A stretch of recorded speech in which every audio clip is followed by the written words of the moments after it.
For every action, there is a process.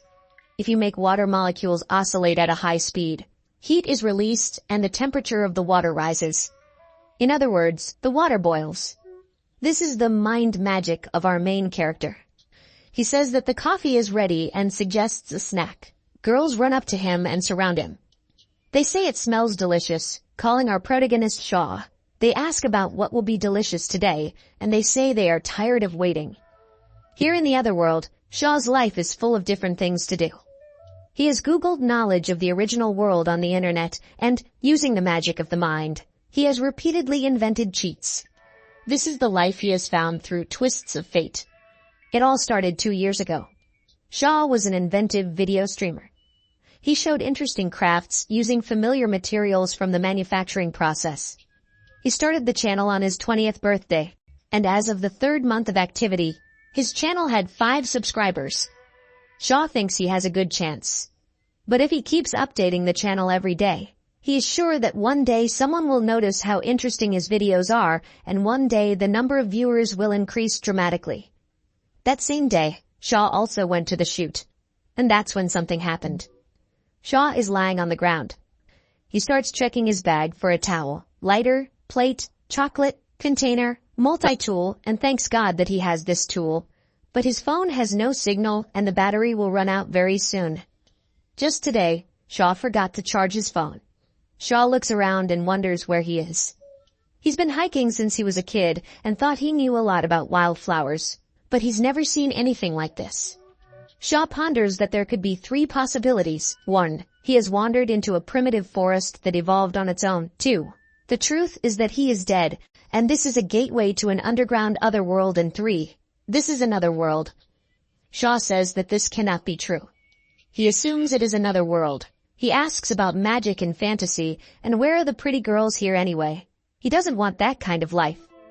He wonders if there is anyone here and says that at this rate he will definitely die. He stops and sees flowers. He notices a very large flower.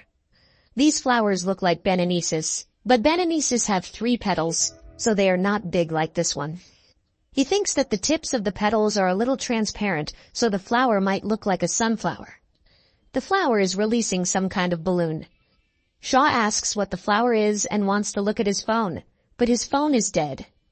Shaw picks up the balloon that the flower released and wonders if the balloon is edible. Shaw sees a rock and sits down. He wonders if there is any house near the river and says he doesn't want to die like this.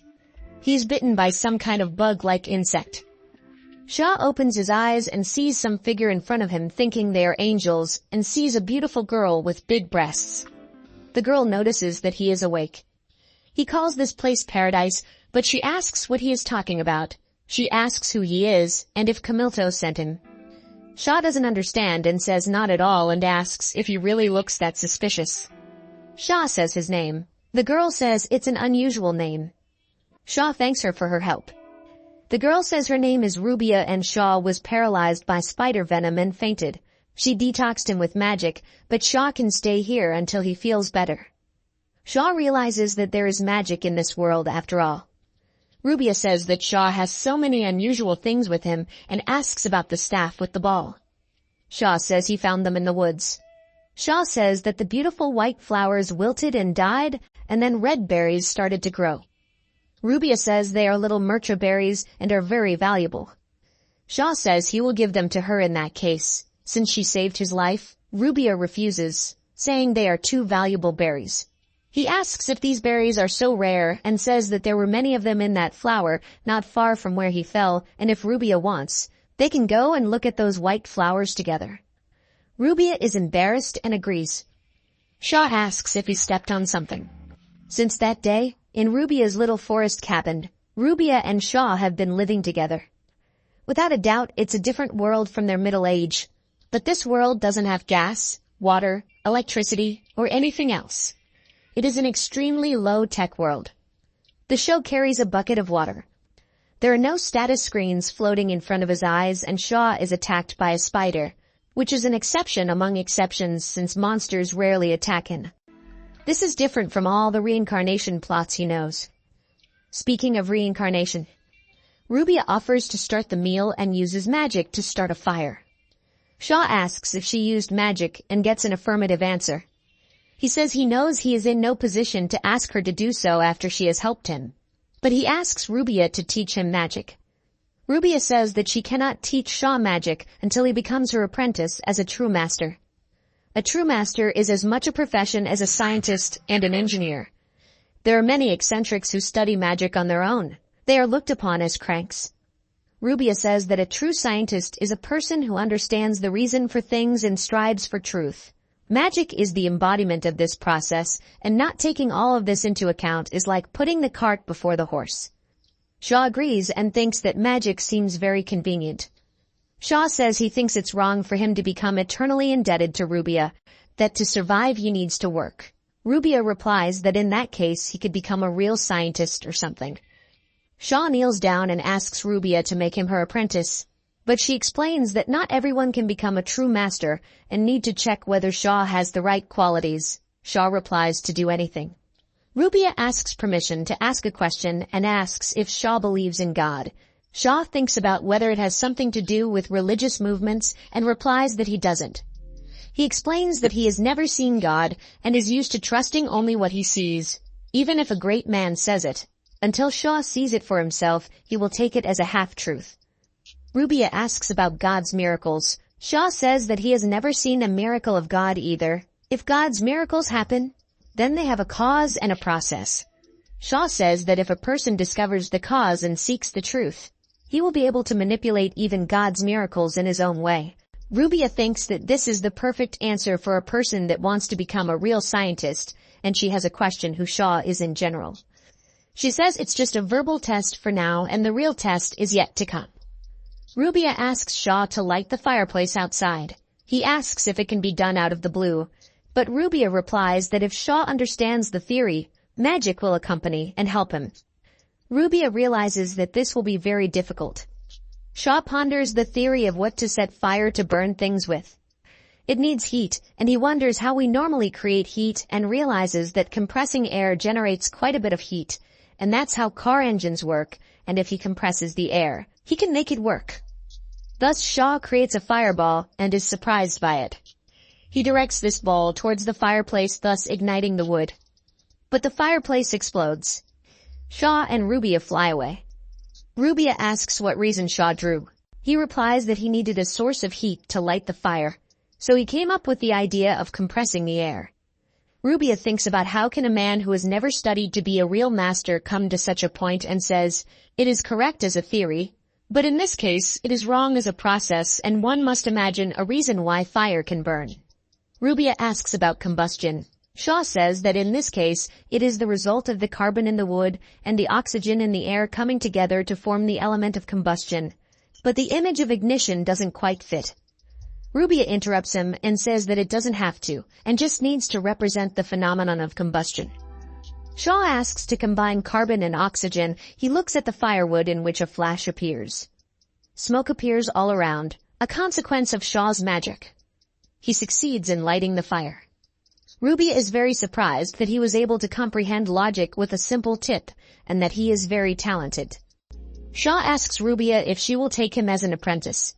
Shaw has thus become Rubia's apprentice, the apprentice of a true master. He thinks about how he can use magic if he only knows physical phenomena. It seems to him that anyone can do it. But the people of this world do not have even the most basic scientific knowledge. Shaw is sure it's too easy for him, and it's a great theme for his new video. He could gain over 10 million subscribers, and it's not just a dream. When Shaw became Rubia's apprentice, his life immediately took on new colors. In addition to cleaning the house, chopping wood, and finding water, which he had been doing until then, he helps his master collect insect plants, which are the subjects of Shaw's research. In between, he does magic and has realized it's interesting. Rubia asks Shaw what he knows about the theory of air compression. Shaw tells him that the expansion of air, as opposed to its compression, is cooling. And if you vibrate the particles of matter, the atoms, you can heat them up. And if you stop vibrating them, you can cool them. He says there's more to it, but Rubia doesn't let him finish and says she can't believe Shaw knows all this and notices that he has good manners, which is a very rare combination.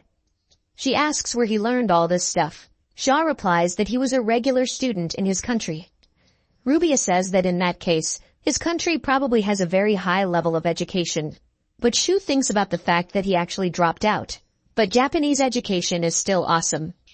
Rubia says that if Shu understands logic so well, she won't need to teach him much, and he can start using magic in no time. Shaw knocks a stone on the lake and gets fish that way. Shaw thinks that if you hit a rock underwater, the spreading shockwave makes the fish pass out.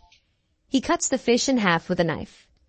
Shaw uses the magic of drying and realizes that the food is ready. But he says it's just drying the fish because that's the only way to turn protein into amino acids. Shaw uses the magic of fermentation on the fish. In no time, the dried fish is ready and Shaw realizes that magic is very useful. Magic to set things on fire, magic to heat things, magic to cool things, magic to cool things, fermentation of vegetation, magic to reduce the weight of objects. Magic related to physical phenomena is simple and does not require caste, so-called elemental magic. All of these are simple but very useful in real life. But on a smaller scale, it can start a fire in a cauldron but cannot turn the whole area into a sea of fire. It can heat water in a pot but cannot heat water in a pond. But even though this is a starting magic, it is not to be taken lightly, and depending on how it is used, this magic can be used as offensive magic. For example, heating magic is based on the same principle as a microwave oven. But if you use this magic on a human body, all the water in the body will boil and death will occur instantly. Rubia tastes the food that Shaw has prepared and says that it is very good. She asks about the honey on the bread, and how Shaw collects honey all the way through, and yet he has not been stung. He replies that he didn't get stung because he put a warming spell on the hive before he collected the honey. But if he had collected a little at a time, the hive would have regenerated afterward, and another hive would have to be made for them. Rubia says she didn't know Shaw knew how to cook. He replies that he has never been able to do it well. About the process itself fascinates him. He means that he generally likes to do something, and if he can't cook something, he does it. Around Shaw's house, there are many bamboo-like plants called ticarito. This plant is easy to work with and can be used for many different things. But Shaw, while trying to cut this plant, pricks himself and realizes that he should have worn gloves. He remembers asking Rubia a question. He asked if there is such a thing as healing magic. She says yes, of course there is. Shaw asks if this magic can cure any disease or injury. But Rubia says that, well, this magic is not that convenient, and it is basically an enhancement of the natural healing abilities of the human body. So it is impossible if the disease is in the early stage or even in the last stage. But Rubia says that in any case, it is impossible for Shu at the moment anyway, and asks him not to even try to understand. Shaw is in the process of bamboozling himself now. He recalls the instruction to cut a piece of bamboo of the right length and stand the thinner piece inside, and he has made something like a bamboo tube. The show creates a fireball. This ball of compressed air is directed at the bamboo tube, gets inside, and then he covers the opening of the tube with a piece of bamboo that is thicker than the opening itself and loosens the compression. There's something coming out of the tube. It's a piece of bamboo. Shaw says it's just amazing, and if he videotaped it, it would be ridiculously popular with kids and school kids. He thinks about whether he can just charge his phone and film it somehow. But there is no electricity in the place where he is. Shaw hears some voices. There are 4 girls standing in front of Rubia's house. They ask to open the door, letting them know that they have arrived. They ask if Rubia is at home. Shaw wonders who they are. 4 girls come to Rubia's house. Rubia opens the door and says that Her Highness the Princess is in the best of health. The blonde girl asks to stop and asks about whether it is so hard to address her by her form. Rubia asks about what brought them here. The girl says it's obvious. Rubia says that if it's about the invitation, she has turned the girl down many times before. The girl says there's a rumor going around the castle that a famous witch from Farlane is keeping a little bird she found and wanders around, happily buying up men's underwear and such. Shaw walks into the house. The girls ask if he's really here, since the conversation was about him. He says he'll make them tea, but thinks about why the bird, and really he doesn't even know what to say. Rubia asks if the girl came all this way to talk about such an insignificant thing, and she says she is sorry to waste the girl's time. The girl asks what Rubia is even talking about, and she just stopped by on her way home on work business. Shaw serves tea and apologizes for the wait. Shaw introduces himself and says that he is Rubia's student. The girl asks if that's too strange a name for a foreigner. Shaw says he has prepared rare sweets for them from his homeland. The girl asks about what it is and if it is created from cow's blood. Shaw replies that no, and it is called chocolate, which is very sweet and delicious, and asks them to try it. Rubia and the girl taste the chocolate, and they are delighted with the chocolate. The girl says that she didn't know there was such a sweet and delicious food. Rubia asks about what it is specifically and how it is prepared. Shaw tells her that chocolate is made by mixing ground nuts from the southern islands at the end of the earth with sugar and kneaded together until smooth. The girl says that sugar is very valuable and sugar is very hard to get here. She asks if Shaw has any more chocolate left. He says there is some left, but the girl asks to sell all the chocolate. She asks about the price and offers 3 gold coins. Shaw ponders the price and realizes that in this world, it seems that one can live on 2 silver coins a month, and considering that 2 silver coins is 100,000 yen, 4 silver coins and 1 gold coin is 600,000 yen. The girl says that anyway, it's a pity they couldn't invite Rubia to the castle this time, but they could get chocolate, calling it wealth. They say goodbye, closing the door. But Rubia and Shaw hear voices outside the door and go outside. They ask if those girls are back. The girl points to a bamboo tube and asks what that outlandish thing on the well is and asks for an explanation. Shaw says it's called a buzzing pump, and it's a device used to pump water out of the bottom of the well. And Shaw shows how it works. The girl asks why the water comes out and if it is magic. Shaw replies that it is not, because it is just a magic trick and anyone can do such a thing. The girl asks what the point of this thing is, pointing to a piece of bamboo. Shaw replies that it's a toy that sends water flying and can be quite fun to play with. The girl tries shooting with this toy as well. The girl shoots at another girl with cat ears, who starts running away and asking to stop. Shaw says that if you block the hole, no water will come out. And if there is a hole on the other side, the water will flow out towards the girl. She says she understands now. She says she has figured out how they pump water out of the well. The instructions are to move the pump up and down to create a vacuum in the pipe. Pull the piston up, then bring the water up under pressure. That's the magic of real craftsmen. The girl says she likes it and asks me to sell the thing to her. She climbs up on the wooden well cover. The conversation turns to names, where the girl introduces herself as Leela Farlan. She is Farlane's head of state. Shaw is surprised to hear that she is the head. Leela asks him to accept her offer of an invitation to her castle. Shaw is riding in a carriage. He recalls his conversation with Leela. Shaw says that he is still Rubia's apprentice. Leela replies that it doesn't matter. Leela says that all Shaw needs is ability, and if he's mastered so many truths, he's certainly not destined to be an apprentice. She also says that food and clothing are provided by the government, and the salary is about 3 gold pieces a month. Shu realizes that's 600,000 yen a month. He thinks about how that sounds tempting, and he'll have to live in this world for a while, because it's nice to have money. Rubia says it's just an invitation, so there's no need to accept. Shaw asks if he really can't say yes, as these are very good terms. Leela states that for Shaw's sake, she would do anything. Rubia asks about Leela's phrase that she would do anything for Shaw. Layla says that otherwise, she will send an army against them and asks if Rubia is really refusing to accept her request and asks why not offer the position to her student. Shaw says that from the looks of it, it's not that far from the castle to Rubia and he can fulfill the apprentice's duties. But Rubia refuses and says that she cannot allow an inexperienced apprentice with dangerous reasoning like Shaw's to go unchecked. Rubia says that if Shaw insists on going to the castle, then she will go too. Shaw goes in the chariot. But the chariot hits a bump and shakes. Shaw and the girls bounce off to the side. Leela falls on Shaw's chest. The girl with the cat ears asks if she's okay. Leela gets up and says she's perfectly fine. The girl with the cat ears is named Nima. The other girl next to Leela's name is Rumanes. They are maids. Her Highness Princess Leela is now 15 years old. and she has been in full control of the country since the previous king and queen died in an epidemic.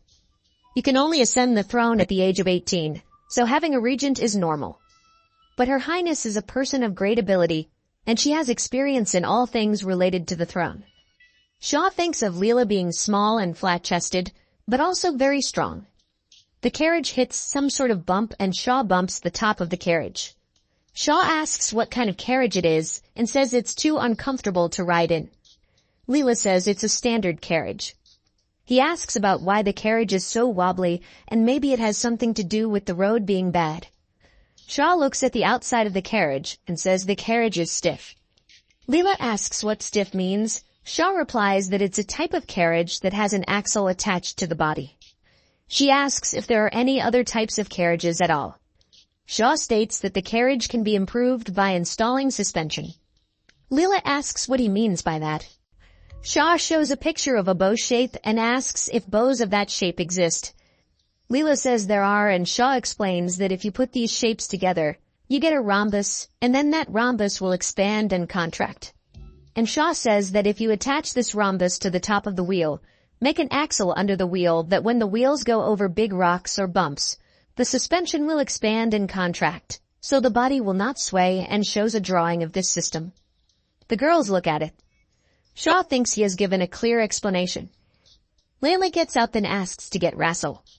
She is told to get up because it is dangerous and asked to calm down, and there is no Rassel here. Shaw asks about who Mr. Rassel is. Rumines tells them that he is a master craftsman in the castle workshop. Leela calls out to Shaw and states that as soon as they arrive at the castle, Shaw will tell them about this pendant in the workshop. Shaw and Leela arrive at the workshop. Shaw asks if this place is the castle workshop.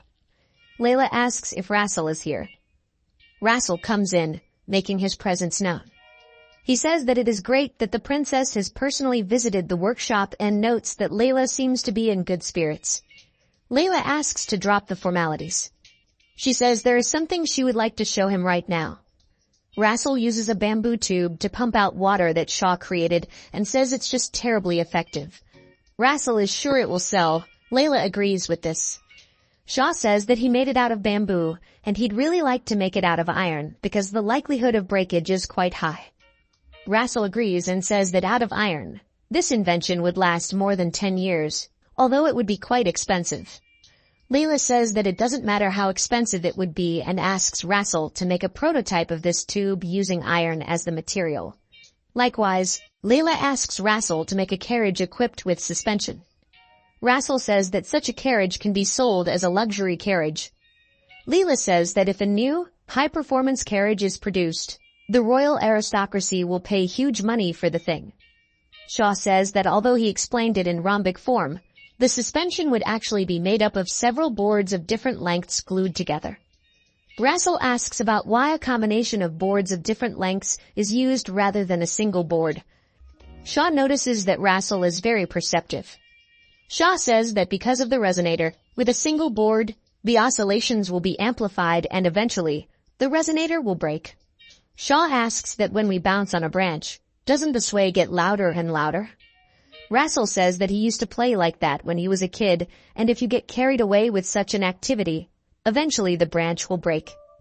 Shaw explains that laying boards of different lengths distributes the load and prevents breakage. He says he would make it out of steel for strength, but it would be difficult to make it out of resilient steel because you need very high-quality copper. But if you make it so that it can be changed regularly and sell the parts, you can make twice as much money. Leela says that Shaw is more astute than she thought, but Shaw says she's flattering him. Shaw says that although the Constitution comes out more complicated this way, he thinks it would be useful to be able to change the angle of the front wheels. The masters around him say that this would make it easier to take corners and turns and improve the quality of the turns. The masters ask Shaw to talk more about this design.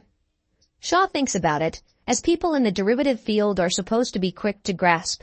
Shaw is shown his workshop. He is pleasantly surprised. Leela says he will find all the materials and craftsmen in the castle to invent at his discretion, and she counts on Shaw. In addition to the castle workshop, the castle has a blacksmith shop where the dwarves work. The craftsman's workshop specializes in toning and engraving. The materials department has all kinds of wood. Iron is also available, and iron is scarce and valuable, and there is also a maid's room. Shaw is walking along and sees some kind of room. He asks if the master's room is here. It took Rubia a while to pack, so she arrived late. Shaw recalls offering to help her, but she declined and said that in that case, she wouldn't fight over where she kept things. Shaw asks Rubia about whether there are other craftsmen in the castle. Rubia replies that yes, an elven master of true learning. Shaw is surprised that there are elves here as well. Rubia assures him that this elf is a very old, or a great true master, and should not be approached, ever. Shaw is doubly curious, given that the elves are real. Shaw, seeing some room with lights, decides to see what's in that room. But some elf girl calls him and asks him what Shaw is doing, and if he's an Empyrean. The elf girl asks about whether Shaw really isn't an Imperial spy. He notices how big this girl is.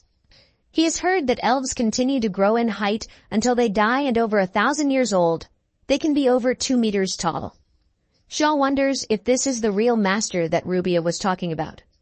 Shaw claims that he is not a spy, but the teachings of Master Rubia. The elven girl says that when she heard about Rubia taking on an apprentice, she was very curious about what he looked like. She asks about what happened to Rubia, and if she is so rude that she won't even say hello to a coworker. Shaw says that Rubia is lingering at the castle as she needs to prepare for the move. The elfess wonders if Shaw shouldn't have come to greet her since he is Rubia's apprentice. Shu claims that he has a lot to do and will stop by later to say hello, but the elfess says that it's still a situation that needs to be rectified. The elfess pushes Shaw into the room. She asks to come in and says that since he's not aware of their dealings with Rubia anyway, and the elfess will let Shaw take responsibility for Rubia's rudeness. The elfess introduces herself as Stella, and says that if Shaw really is Rubia's apprentice, he probably knows who she is. Shaw says his name, and that he is Master Rubia's apprentice. He decides to give Stella an introduction gift, and gives the very balls from the flowers, and asks if it's valuable enough. Stella realizes it's a lil merch fruit, and it's crimson. She says they have pretty good stuff and asks Shaw to have a seat, and is going to make him a nice pico. Shaw sees the pico, which looks and smells like coffee. He says it's delicious and smells the flavorful smell and bitterness with depth, and thinks he's going to miss his world. Shaw asks if pico is easy to get. Stella says pico is a little pricey, but you can buy it in town, and says she will tell Shaw about her favorite store next time. She says she thinks it's about time Shaw was told at least who he is. Shaw says he's just an apprentice to a true scientist. Stella asks Shaw not to play dumb. She says he has a high level of education and etiquette, and on this continent, such education is only available to the children of royalty, nobles, and big shopkeepers. There is no one on Stella's memory with an age like Shaw's who could fit that description. Shaw asks about whether Stella knows all the people. She replies that of course she does, since they are their valued customers. Shaw says that he comes from a country that Stella doesn't know. She asks if Shaw thinks that answer will convince her. Shaw says from across the sea. And that's all he can say. Stella sees the pouch. She says such mystery is out of place. Shaw says he's sure there are things Stella doesn't want to know about. That's the way it should be. Curiosity killed the cat, as they say in Shaw country. He says that since he's Rubia's apprentice, so Stella is especially curious about it. But Shaw and Stella don't know each other well enough. Stella says that in this part of the world, there's a proverb about not fumbling in the bushes, because there might be snakes in there. And there's also a saying about a dragon sneaking through a cave. She says it's true that many people are happier if they don't know anything. Stella takes the fruit that Shaw brought and asks where he got it, because it's rare to find fruit so crimson. Shaw tells her that he found the fruit in the woods. Stella asks if Shaw has seen the flowers. He says yes, he has. Shaw says the flower had 5 petals, and they were white and beautiful. Stella says it's an amazing kind of flower, just like in the legends, and it's great. Shaw asks if Stella wants to go see the white flowers. He says he is familiar with the neighborhood, but not sure if these flowers will be growing when Shaw and Stella come. Stella is surprised and asks Shaw if he knows what that means. He asks what she is talking about. She replies that maybe the fact that Shaw came from the sea is pure truth. She says it's almost a miracle that Shaw managed to see the Lil Merch flowers. He replies that maybe he did. After all, they were gone for a short time. Stella asks if Shaw understands what he's talking about when he suggests they just go and look at the flower.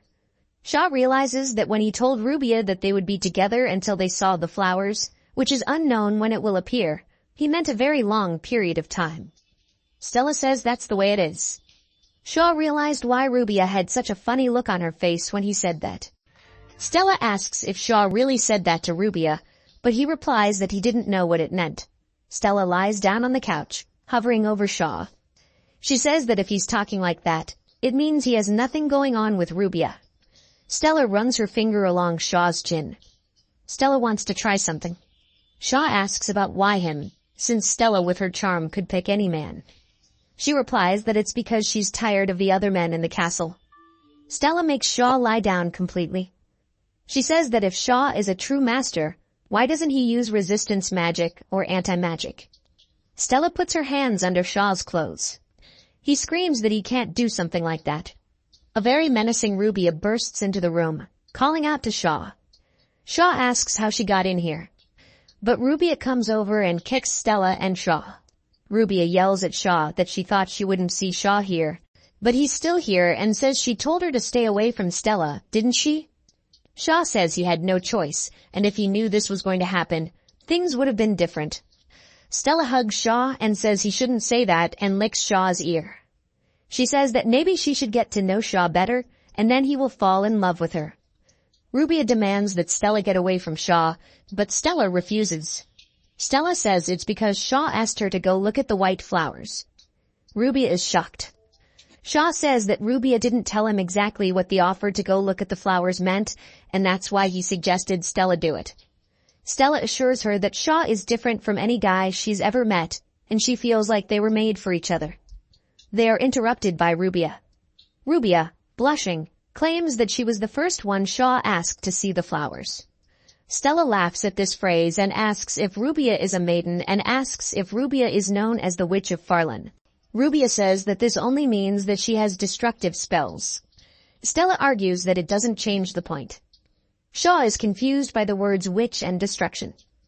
Rubia says that besides, she's only 24 years old, and it doesn't matter that she's a maiden, but she's not a hag like Stella, who is 450 years old.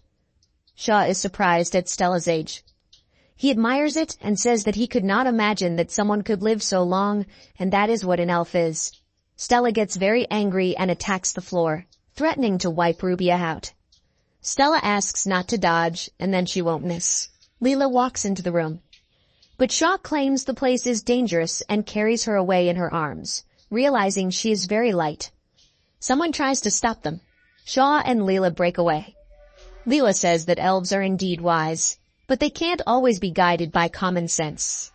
Also, she says that she and Shaw ran so fast to get here, but there's a wonderful view at the top of the tower and asks if Shaw has seen it yet.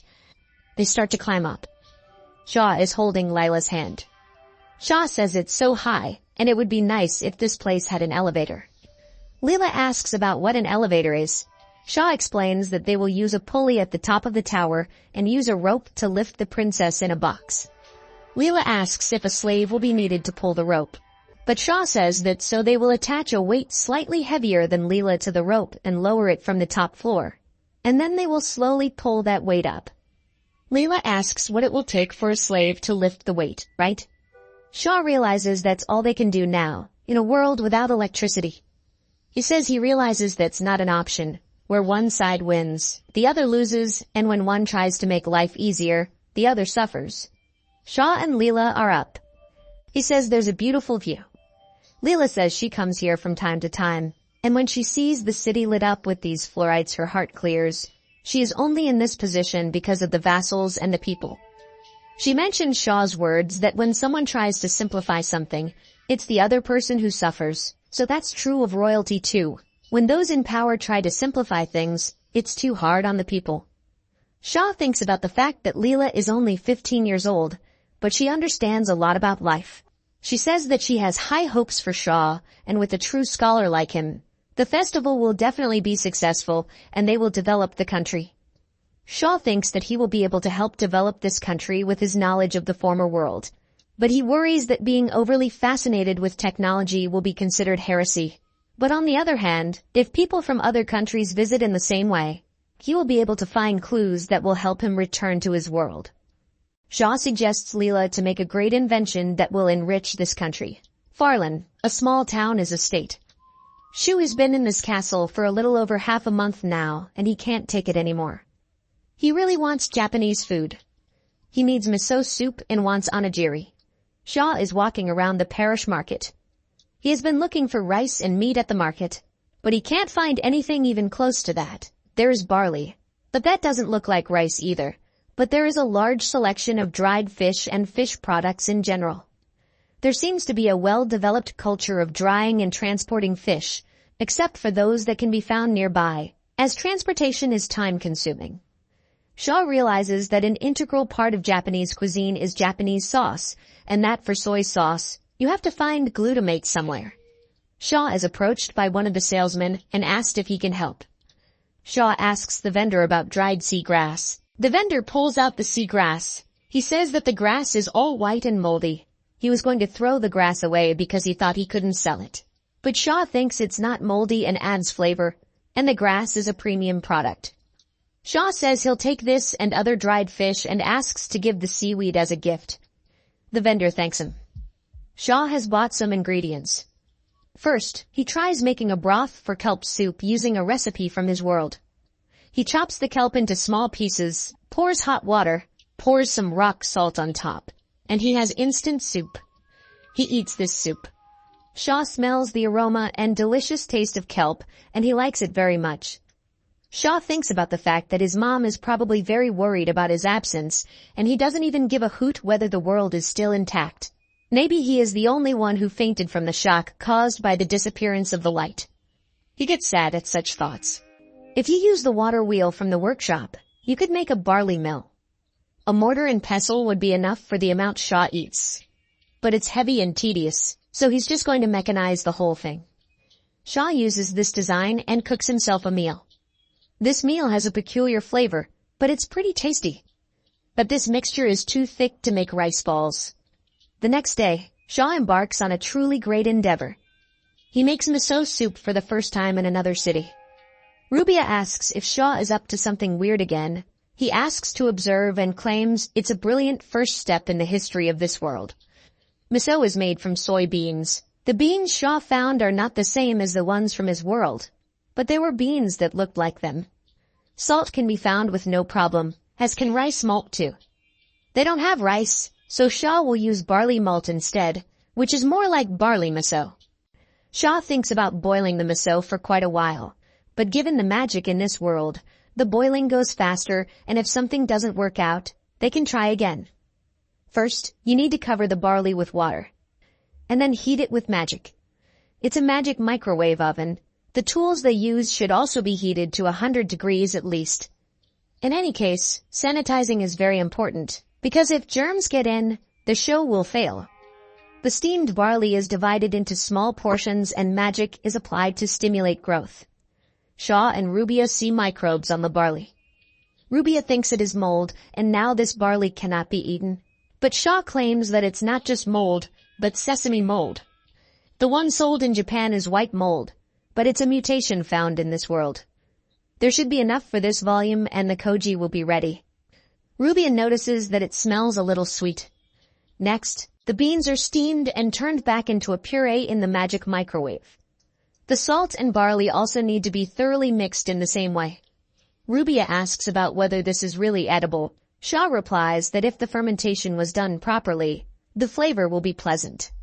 Next, this must be packed in a sterilized jar and the lid sealed completely. And then you need to cast a spell to speed up the fermentation process. The ripening lasts about an hour intermittently. Using magic, they can speed up the process by about 1 year in 1 hour. Shaw opens the mug of the pot in which the dish was cooked. He smells a very pleasant odor. The miso made in the other world is ready to eat. Nim, the cat-eared maid, while doing the cleaning, also smells the delightful smell of the miso that Shaw made. Shaw says that he made miso soup with pork. Rubia asks what he means by that. He says that it is a soup from his hometown.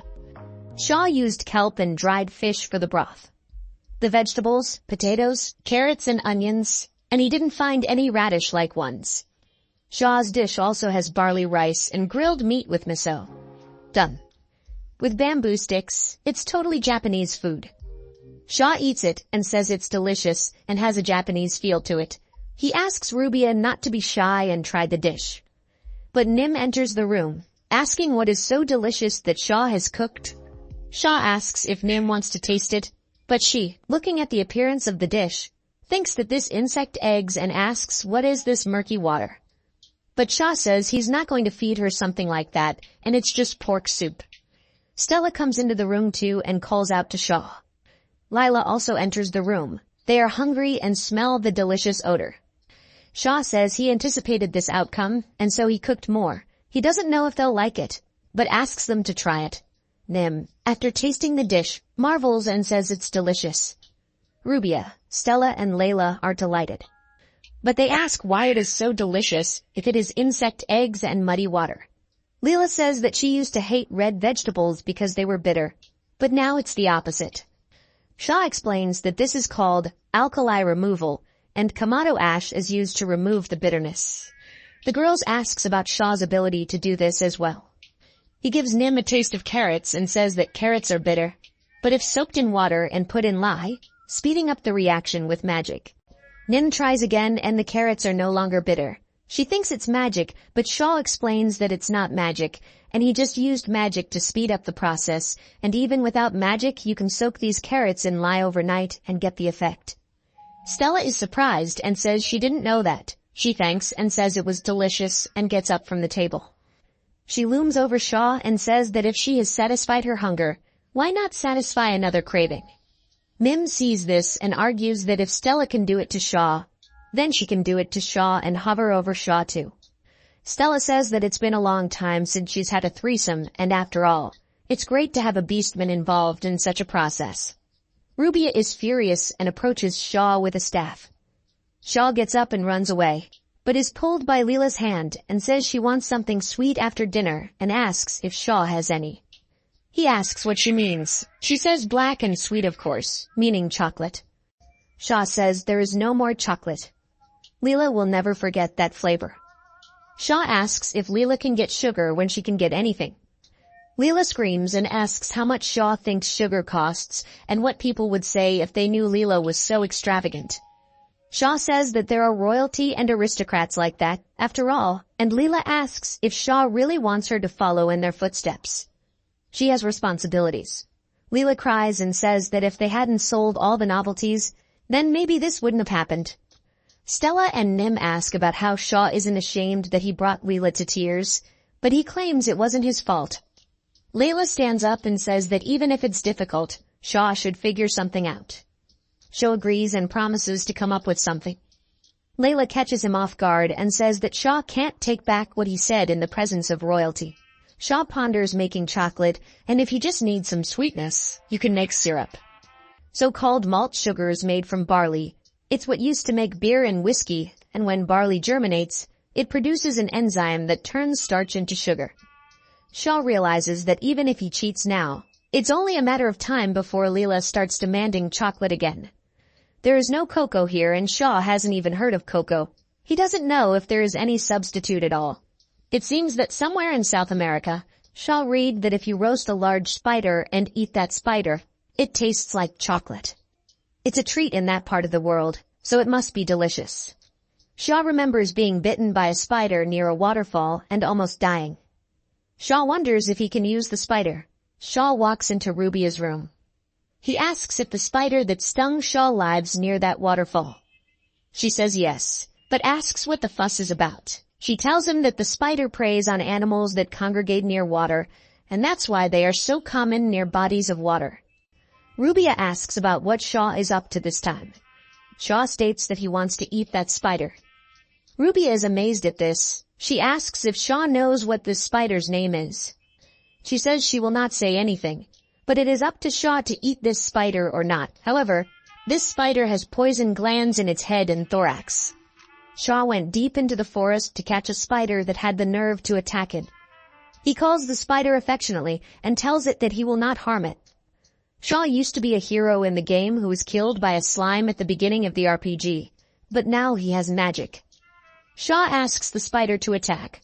For now he is no longer just a victim, but a magician and destroyer who will destroy the entire spider world. Shaw sees a huge spider, thinking it is not a spider but a crab. The spider that pierced Shaw's arm was just a small thing, and that spider could have been easily killed by simply heating it up with magic. But crabs, when they die, start to stink, and Shaw doesn't like that. But this crab is definitely similar to a spider, and there's even an urban legend that spiders and crabs mate with each other. So Shaw decides to freeze the crab. Of course, this would have been problematic anyway, but now he will freeze the crab to the point where the crab can't walk. Shaw stuffs the crab into a bag. First, Shaw heats the crab with magic. The crab turns from an auburn color to purple. He separates the crab into its component parts and stores the poisonous parts separately. Shaw thinks about the fact that the poison in the crab's gland was paralytic, so maybe they can use the poison as an anesthetic or something. The limbs became like a king crab. Shaw doesn't think there is poison in the cooked crab and tastes the dish. Shaw likes it a lot and says it's even better than crab, and he wants crab fried rice. But Shaw decides to take it easy. He could use the bodily fluid in his stomach, which is as bitter as coffee. Shaw calls out to Rubia and tells her that the chocolate is ready. This chocolate looks redder than the last one. Rubia realizes that Shaw made this chocolate from that spider. He replies that it tastes good after all. Rubia asks him not to show it to her. Shaw says that Rubia claims it's disgusting because she knows that this chocolate is made from a spider. But she's a real scientist looking for the truth after all, and shouldn't they test everything? Rubia asks how she can't eat it now that Shaw has her ears all buzzed. Rubia tastes a piece of it, and she says it's delicious. And this chocolate tastes even better than the old chocolate, and she asks how Shaw did it. He tells her that he first drew blood from the spider's abdomen. Then he mixed it with malt syrup and heated it a bit to bring out the flavor. On its own, the dish is still not rich enough, so he adds the fat from the milk. With fresh ingredients, lots of cream and butter, this chocolate turns out better than past store-bought chocolate. Shaw asks if Rubia, who is eating the chocolate, is listening to him. Shaw says he's not yet convinced that this chocolate is completely safe, so don't get too carried away. Shaw comes in to inform Leela that the chocolate she asked for is ready.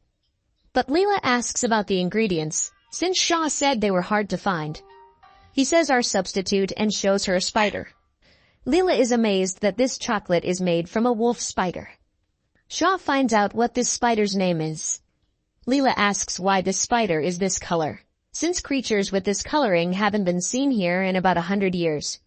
Shaw says that it's not uncommon to make medicines and potions from the body parts of animals and monsters, and this chocolate could be considered a potion. Lumina says they can't let anything happen to Leela and decides to try the poison herself. She tries it and loves it. The flavor is sweet and rich, and she can't stop. But suddenly Luminez covers her mouth with her hand and something goes wrong. Shaw runs up to Luminez and asks about if she is okay. But she pounces on Shaw and asks him to call her just Luminez, without addressing her as mistress, or better yet, just Rumi. Luminez is all red. Shaw runs away and says that's not good, going to call Rubia. He thinks that even if it is poison, the Magister should be able to do something with antidote magic. Shaw runs into Rubia's room and asks if she's okay. Shaw sees a red-faced Rubia lying on the floor. She says she can't believe Shaw made her eat that. Leela calls Shaw an idiot and says that apparently it's not just chocolate, but an aphrodisiac. Shaw says that if you exceed a certain amount, the substance is so strong that even Master Rubia, who is used to experimentation, will fall. Leela says they will start production immediately. Shaw says it could be dangerous. She says that if it is an aphrodisiac, there will be people who will pay a fortune for it, especially if there is no antidote. Meanwhile, in the artisan's workshop, Rassel is squeezing something out. He says he's been looking at farts since he was a kid and can't believe he's been missing out on such deliciousness for decades and asks for his life back. But he says that using this spider in food is really the idea of a true artisan, and since they know how to make chocolate, He suggests getting ready to mass-produce this chocolate. He says he's been feeling something lately. Shaw asks what Rassel means. He replies that he feels like they are standing on the cusp of time.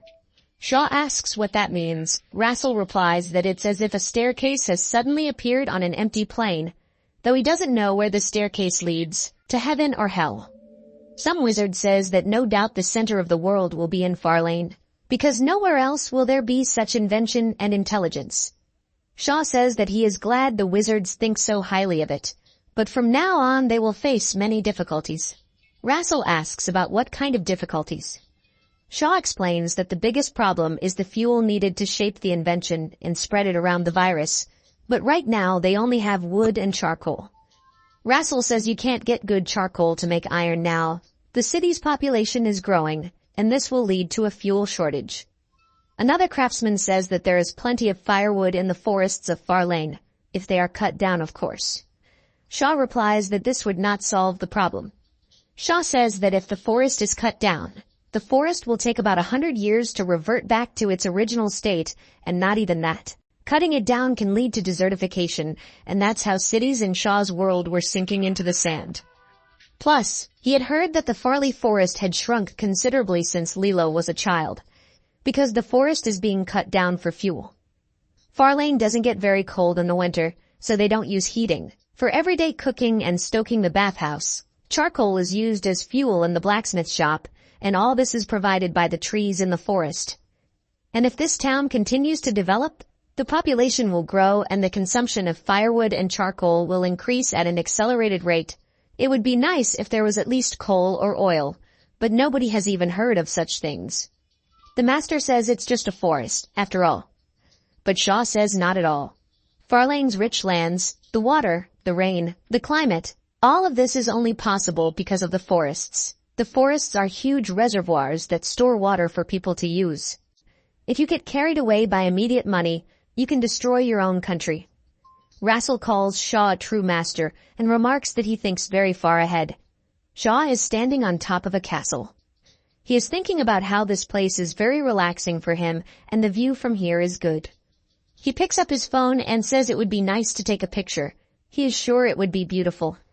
Coal, oil, electricity, all of that would come in handy. Shaw wonders if he can work something out with magic. He's got to get power. Shaw decides to give it a try. He uses magic. Shaw is the kind of person who, when they get an idea, can't resist trying out the idea. Right now he's casting a draining spell on the creek next to his workshop. It's an artificial stream fed by a windmill operating on the castle grounds. Originally Shaw was going to plant a garden here, but now he's afraid it might lower the air pressure. Where there's a lot of water vapor, he's going to cast a spell that would lower the pressure in the area. Shaw uses the spell. Shaw has created a thunderstorm. But Shaw realizes that if he gets too carried away, it can become quite dangerous. Shaw knocks the stake, i.e., the lightning rod, into the ground with a hammer. Shaw also realizes that he needs to be more careful. He brings back the cloud cover. Shaw summons the thunder again. He has succeeded in what he had in mind. It turns out that if you make a large cloud pillar, you can charge that pillar in about a minute, and the range of the magic is about 100 meters, so it's unlikely that Shaw can do anything more than that. Shaw can smell the odor. He thought that this odor would be harmful. If the current is so strong, Shaw might be able to use this current. If they create a narrow T-shaped space and a strong current passes through it, it is possible. But Shaw never finishes his thought and sees Luminez watching him. He asks about what happened. She says that Nim said she heard thunder and got really scared, and that's why Luminez came to check. Shaw says it was his fault and tells her that he was experimenting with magic. He asks about whether beastmen are as bad at thunder as animals. Shaw states that this will be his last experiment. Lumines asks about what he plans to do. He tells her that he will make lightning strike the iron bars and melt them. He asks her to watch. Shaw wants to summon a thunderbolt. His magic doesn't require him to cast a spell, but a beautiful girl is watching him, and as a former lover of isekai'd, he has no choice but to show her what he can do. Shaw uses a thunderbolt. It worked as he intended. If they could control where the lightning strikes, they could melt things at will. Someone calls out to Shaw. Leela yells and tells Shaw not to let lightning flash inside the castle because it could destroy the castle. He is forbidden from experimenting with lightning in the castle. Shaw is a little depressed that he can't do a quick magic experiment once he thinks about it. And maybe that's the reason Rubia went to live in the forest. There are experiments that Shaw wants to keep trying, so he needs to get ready. He will make a plate with a hole that will gradually decrease in size. He will insert into this plate copper hammered out at the blacksmith in the shape of a rod with a tapered tip. The copper is soft and stretchable, and the diameter can be gradually reduced by passing a copper wire through the hole. He doesn't think it's possible to make such a thin coiled wire by hand. Well, that's enough for him for now. Normally, to soften a wire, this wire needs to be burned, but this too was done with magic. He says the problem is the sheathing to prevent short circuits. Naturally, there is no vinyl, so Shaw decided to wrap the wire with paper covered with a mixture of nikava and oil. Shaw has heard some music lovers say that paper wrapping is better than vinyl, but Shaw doesn't know if this is true. You have to wrap thin leather around a forged steel rod, wind the copper wire he made on top, and you get a coil. The coil is ready. The difference in the number of turns, it's an experiment so far, so maybe it's important, but the chances are slim. The next day, Nim is hiding behind a pillar. Shaw asks about what's happening to her. She asks if there is no more thunder rumbling. Shaw replies that it's fine. Leela told him not to do any more experiments in the castle, so he goes into the forest. Nim says she was scared. She thought Shaw was kind, but she is still scared of him. Shaw asks Nim if it's bad that she's afraid of thunder and rubber magic and realizes that Nim not only cares for Leela, but protects her. Shaw asks about what Nim will do if lightning starts rumbling when Nim has to give her an important message, and what happens if the attacking bandits use lightning magic, and if Nim gets scared and runs away. She loses her job. Nim says she doesn't like that and asks what she should do. Shaw asks about if she wants to go and watch his lightning experiments, and she will get used to it after watching it a few times. She agrees. They go on a run.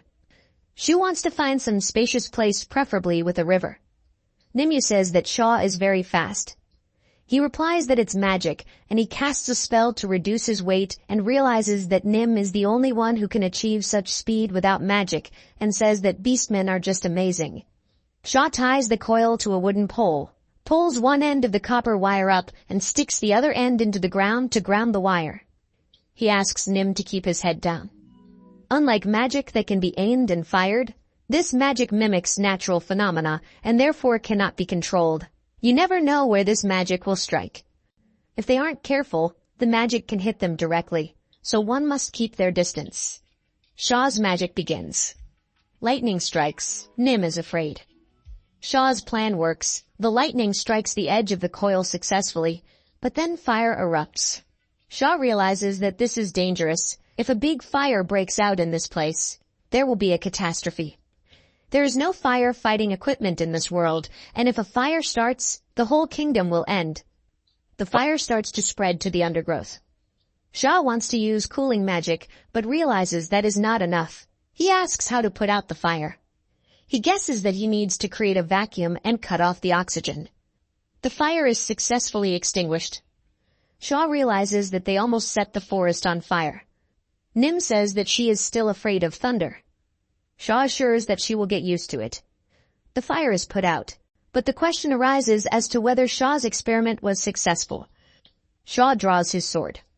The thing Shaw is holding is attached to the iron sword. He succeeded in creating a magnet through this experiment. This magnet is not powerful. It is like a set of 100 magnets, and this magnet loses its magnetism quickly. Shaw realizes that you can't make a permanent magnet out of steel, but he has figured out how to make magnets. Nim asks if Shaw is going to be okay, and if it was all for nothing. Shaw replies that everything is fine, and the more one fails, the closer one gets to success. The magnets failed, but Shaw realized that even with magic, you can achieve a lot depending on the combination, and it's already a good result.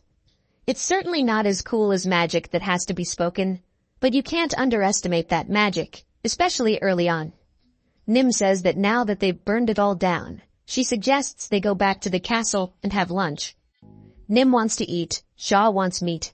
Shaw picks up a Pico at the market. There is a simple compass in this world, and Shaw is sure there is some natural stone in this world, but the stone is hard enough to get. Even with the queens means it won't be easy. If Shaw had cobalt or neodymium, he could make a powerful magnet. He doesn't know where to find them or how to refine them. And then there are the iron-platinum alloys. He Googled about it in his past world. Shaw has heard that platinum alloys were used in high-end audio equipment as powerful magnets before neodymium magnets were invented. Shaw ponders the fact that there is gold, silver, and copper, but he has never heard of platinum. He doesn't even know if platinum exists in the world, but decides he will find out later. If Shaw has magnets and coils, he can make a motor, and if he has then he can make a generator, and if connected to the generator, he can even do arc welding, and unlike lightning welding, Shaw is looking forward to it because controlled welding can expand the range of actions and objects. Shaw can't wait for it. Shaw hears some noise and thinks there is some kind of fight going on. Some 3 men have attacked the girl with guns and are threatening to end her now. Shaw realizes it's Leela's bodyguard. The men call the girl trashy and say that if she would just keep quiet, no one would get hurt. Shu realizes it's Mizuki, Her Highness Leela's bodyguard, and Shu doesn't know what to do. The man attacks her, but Mizuki swings for a punch. A few weeks ago, Shaw, as the inventor of the new carriages, and Mizuki introduced themselves to each other. Shu asks about how Mizuki feels about traveling in a carriage. She replies that it is great, and usually she is very tired after carriage rides. But this carriage is so comfortable that she could even fall asleep in this carriage. She is sure that everyone would want to have a carriage like this. Shaw says that the carriage has one drawback. The carriage bounces on the same series of uneven surfaces, and he would like to use a softer material for the wheels, but he can't find the material. Eventually, Shaw wants to make a carriage that won't need a horse. Leela asks about a horseless carriage and says that this is what a good craftsman is all about, and if they make such a model, they can sell such a carriage. She asks Shaw if it would be more profitable. He says yes. Mizuki asks about the fact that Shu and Leela seem to get along well. Leela replies that they do and Shaw is her main man. Shaw says that since he and Mizuki have official business, would she like to talk a little more about her impressions of the trip? Mizuki agrees. Shu says that Mizuki is from the Kamiot Empire and asks if he's right. Mizuki replies that he is. The Great Kamiot Empire is a great power located east of the Far Lane, and if the Far Lane is west, then the empire is probably in the east. Shu asks why Mizuki left her country. Mizuki is about to answer, but Shu apologizes and says it was too rude since they just met. But Mizuki asks not to worry, since this isn't the first time she and Shu have met. She says that she accompanied Leela when she went to Rubia's place. Shu asks permission to look at the sword on Mizuki's belt, because the sword is such an unusual shape, and so Shu was curious.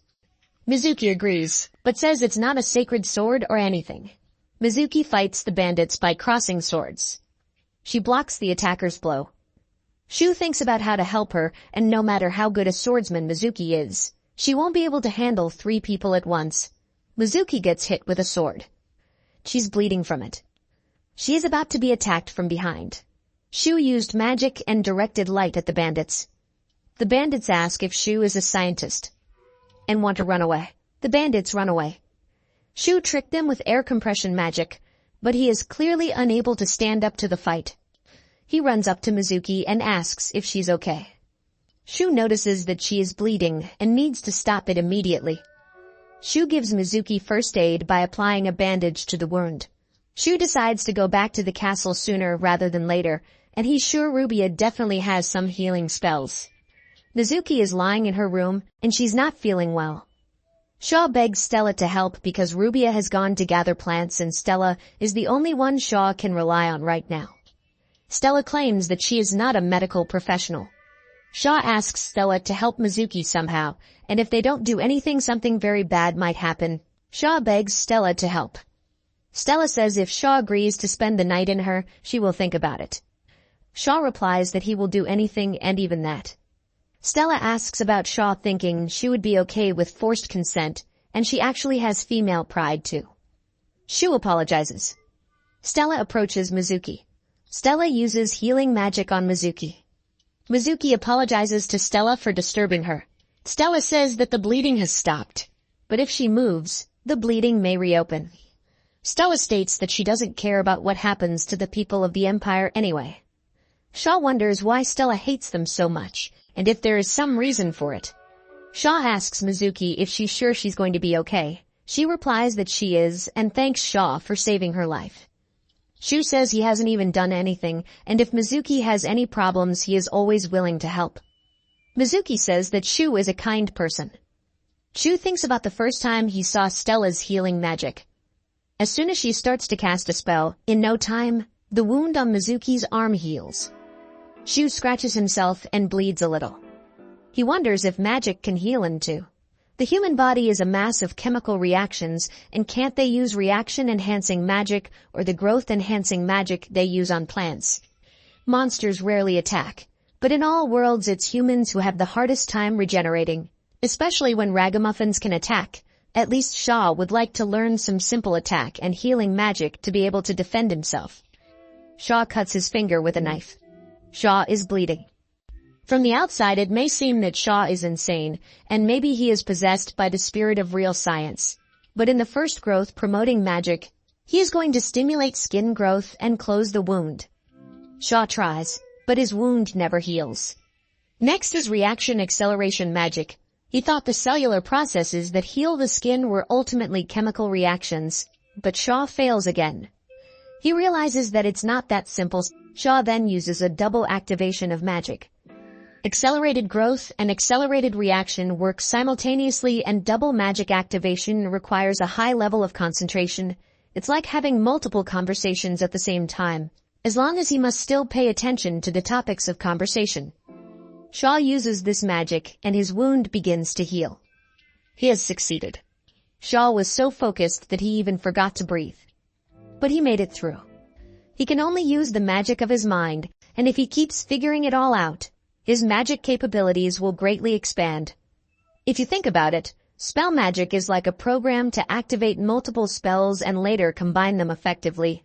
But at what point does it become non-regenerable? For example, if you put magic on meat, that meat will not turn back into a cow, increase in size, become impregnated, or rot. Magic can only close wounds by simply borrowing life force in advance and speeding up the healing process. Flesh does not regenerate because there is no life force to borrow, and that means the heart stops beating, blood stops flowing, and oxygen stops flowing. The moment the cell's energy is depleted, the cell can no longer regenerate. Animals cannot regenerate quickly, but plants are stubborn, and if you cut them into small pieces, they will still sprout. For example, vegetables sprout from fruit forgotten in the refrigerator. Shaw thinks some plants are cloned to preserve quality. Shaw gets up from the table and goes into the room. He sees an orchid made from vanilla seeds. He got seedlings from Master Rubia and grew them to produce vanilla beans. Shaw hears that orchids are actively cloning too. And if they can magically induce excessive tissue regeneration, maybe they can clone that too. They'll have to try it. Shaw takes a leaf and cuts that leaf into small pieces. Shaw slices a leaf and places that leaf in a sterilized dish of water. He then activates magic and allows the tissues of the leaf to multiply. Then the cells of the overgrown leaf turn into a white mass. Thus, regeneration happens. Shaw thinks that in this way he can clone and reproduce any valuable plants, getting as many vanilla beans as he would like. Shaw begins to laugh.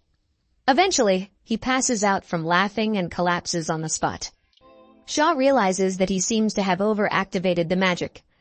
Shaw sits up and stares at the reel. Nim walks into his room.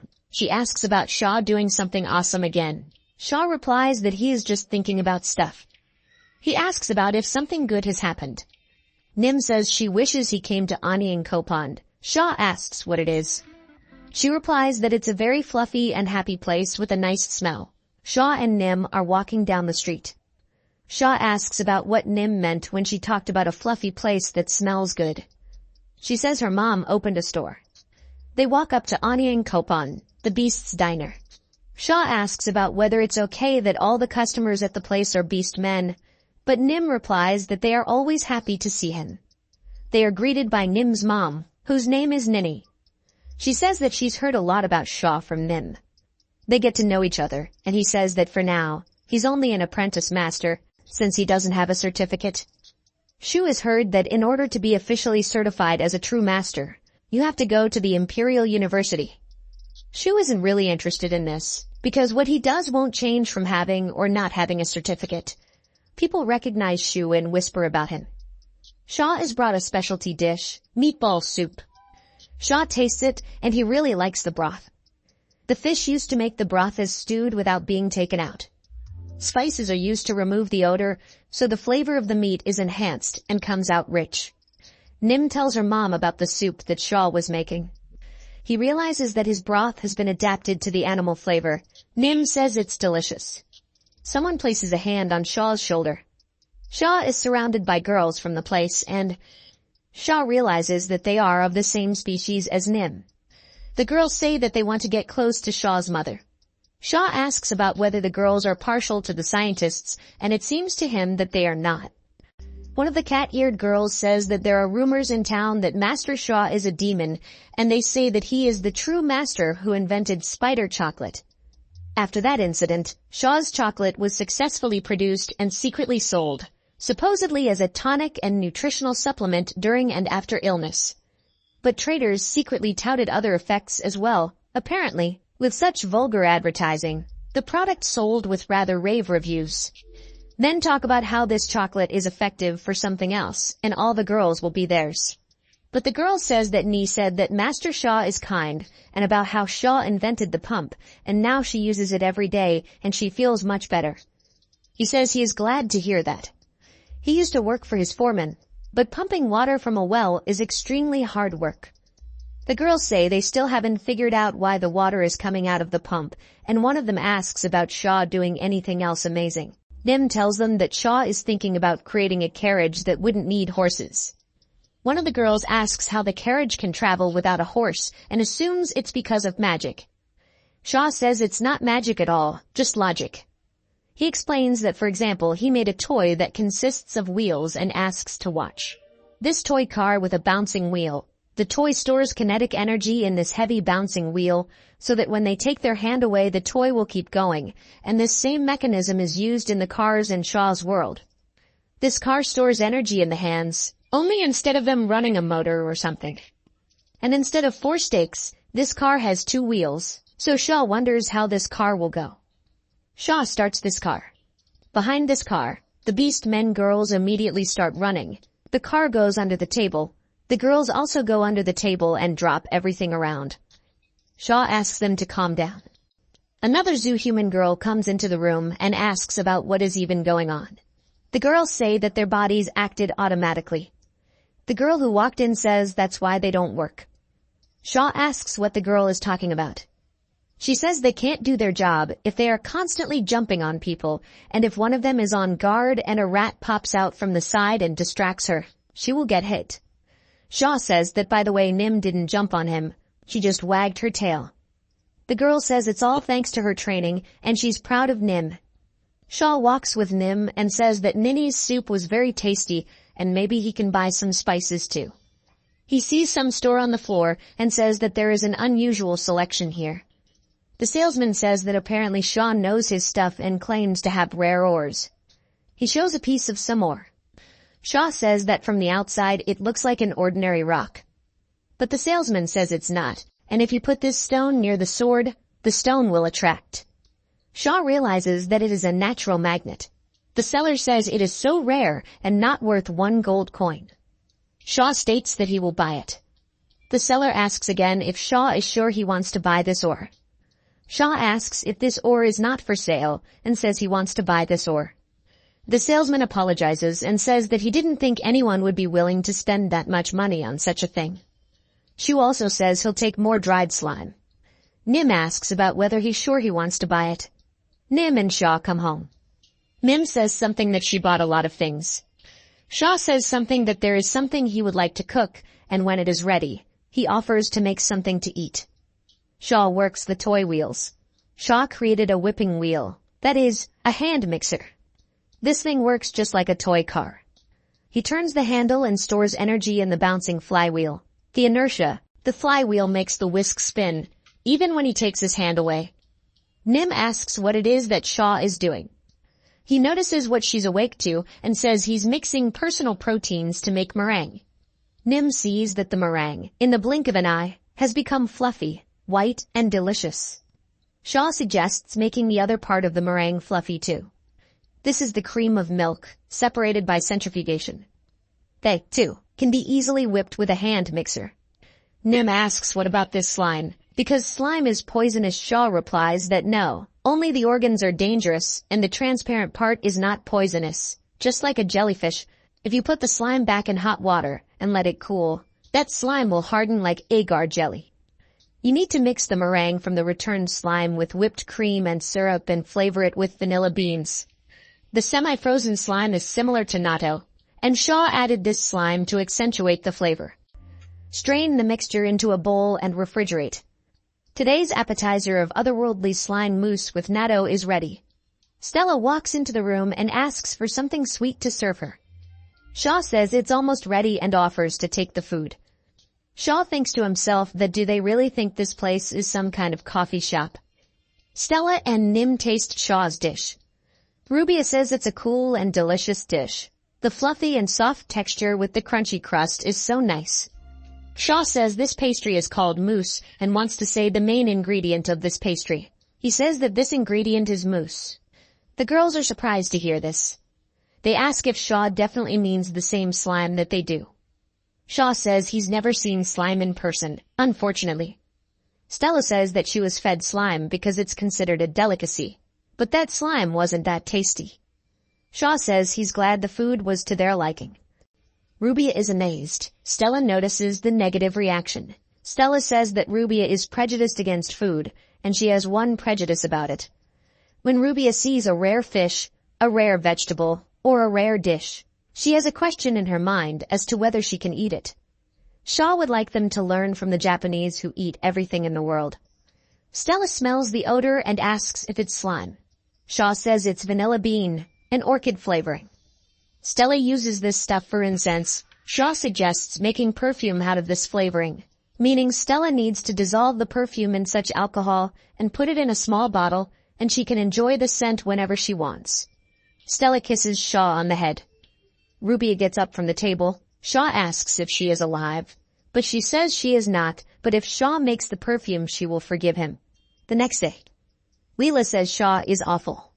He realizes it's because of Stella's perfume. He heard that she was happy with the perfume, and Shaw made that perfume for Leela too. Leela spritzes them and asks what Shaw thinks. Does this perfume smell sweet and delicious? Shaw replies that it smells good. Lila says that Shaw can just call her by her first name, no formal address.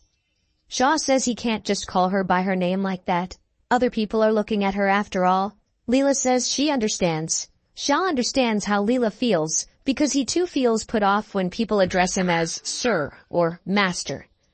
Shaw decides that when it's just the two of them, he will just call her by her first name. Leela agrees to this. Shaw asks about whether the chocolates are selling well. She replies that yes, and the chocolates are very popular. In the market, each spider chocolate bar costs 2 gold coins, and rumor has it that the chocolates are bought up in large quantities by big merchants, royalty, and nobles. Leela says that although they don't talk about it, some people have even died from overdosing. Shaw asks if that's exactly normal, but Leela says he has nothing to worry about, and all the old men and pigs that were on the list of people Leela wanted to kill went to hell. Leela asks that maybe that's what Shaw wanted all along. Shaw says he didn't expect such an effect. She calls Shaw adorable and hugs him tightly. Shaw thinks about how Lila looks like a nice girl, but she's not afraid to do black things, and her skills in politics are mixed. Shaw just couldn't stop the sweat streams. For several months now, Shaw has been in another world, and he has learned a few things. The civilization in this world has been in its current state for over 1,000 years. Assuming that the civilization in this world is similar in stage to the Edo period, it is possible that the civilization could have developed to the level of modern Japan in a little over 100 years. One reason could be magic. The existence of convenient magic hinders the development of science. It's amazing that they don't even have matches to make fire, let alone electricity.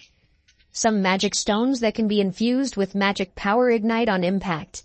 But magic stones are expensive, so it is difficult for ordinary people who can't use magic to light candles. Shaw thinks that maybe he can make a simple generator using a natural magnet he bought from a traveler merchant. It's not enough to charge a cell phone, but in the old world, it would have been enough to light a light bulb. Shaw needs glass for his light bulb. There is glass in this world, but this glass is not suitable for light bulbs because of its low transparency caused by high impurity content. Then glass must be made. The show is going down the street. The raw material for glass is quartz, which can be found in abundance on the banks of rivers. The kind of glass that was common in the original world would be difficult to recreate because of the chemicals used in it. But Shaw thinks that some old crystal glass used wood ash and lead. Shaw has read that the more lead in the glass, the clearer the glass is. Shaw thinks about the fact that if it is lead, he knows that the lead was in a separate material in the castle. Shaw created a crucible to fuse the glass, which was similarly made by cutting a large piece of quartz. Likewise, Shaw proceeds to ash and will need a pile of firewood. He melts in a large pot of magically heated water until saturated. Shaw takes the supernatant, speeds up the reaction with magic, and gets a white powder. It's potassium. But Shaw asks what kind of potassium it is, but decides that the name doesn't matter now. Next, Shaw pulverizes the quartz so that it dissolves more easily. Shaw replaces the pestle and mortar he used to grind wheat with metal tools, so they can automatically grind with the energy of the water wheel. In the process, Shaw discovered that heating and cooling could be repeated using magic to break the quartz into small pieces. Shaw was once again convinced that magic could do much more, depending on how it was used, and that magic can also increase efficiency. Shaw puts the quartz, shell, and lead into a crucible and puts it all in the furnace. The lead melts first, but the quartz doesn't seem to melt at all, because the melting point of the glass must be quite high. As Shaw expected, the forge furnace isn't powerful enough for this, so Shaw enhances the furnace by using magical heating to raise the temperature and speed up the vibrations of the molecules. The quartz begins to melt and glow with an orange light. After melting, the quartz is poured onto a steel plate, crushing and stretching this quartz with weight-increase magic. This is the reverse of weight-reducing magic. Then the quartz cools down. Shaw looks at what he is doing and realizes that the lead has not completely melted. After several repetitions, Shaw finally gets the point. Only the lead that has yellowed from the heating seems to have melted well, so only the first piece needs to be heated, and only the pieces that have yellowed will be selected. Shaw does trial production again, heating everything that needs to be heated. The lead did melt. Shaw got what he wanted. He now has clear glass. There are a few impurities in this glass, and it's a little uneven, but it's good glass. Shaw thinks it could be used to make window glass, or even plain glassware. Ordinary glass cools and hardens, so he needs to shape the glass quickly, but with magic Shaw can keep it at the right temperature. Glass has so many uses, it would be nice for Shaw to have his own kiln for it. He thinks it's interesting to be able to make something original. Shaw remembers that he needs a light bulb. Next, Shaw is going to try his hand at blowing glass. Blowing requires a combination of iron and pincushion from bamboo. Shaw blows into the tube, but he gets all melted out and realizes it's difficult. Shaw asks what is the right way for him to blow into this tube and thinks it is a matter of addition and subtraction. Meanwhile, the sun has set. Shaw has spent several days making glass. Stella and Rubia come into the room and ask what it is. Stella looks in the mirror. She says it's strange and asks what kind of elf she sees in the mirror. Rubia asks about what those boards are and says that those panes of glass are like invisible defenses. Shaw says he's upgraded the mirror a bit. And seeing Stella looking in the mirror, he says that it's a mirror made of glass and Stella can see herself perfectly in the reflection. Stella is surprised that she can see herself. Shaw says that Rubia got here just in time, and he wanted to discuss something with her and shows her the copper wire. Shaw says that he wants to put a thin film on the wire. He already tried wrapping it with paper, but the wire was too thick. Rubia asks if Shaw can use Nikava, but he says that if you bend the line with Nikava, it all delaminates. Stella suggests using insect wax. Shaw doesn't quite know what she's talking about. Rubia says it might work and tells Shaw to get ready because they're in the woods to get that wax. Shaw thinks about how Master Rubia is a real scientist after all. Insect wax is the same as in Shaw's old world. When the copper wire was passed through the molten insect wax, a good film was formed on the wire. Thanks to Master Rubia and Miss Stella, Shaw had a good spool. The problem was the thread. Shaw could not get the tungsten that was used as the material. Carbon filament is made by steaming finely cut bamboo. The first incandescent bulbs, or Edison bulbs as they were called, used bamboo for the filament.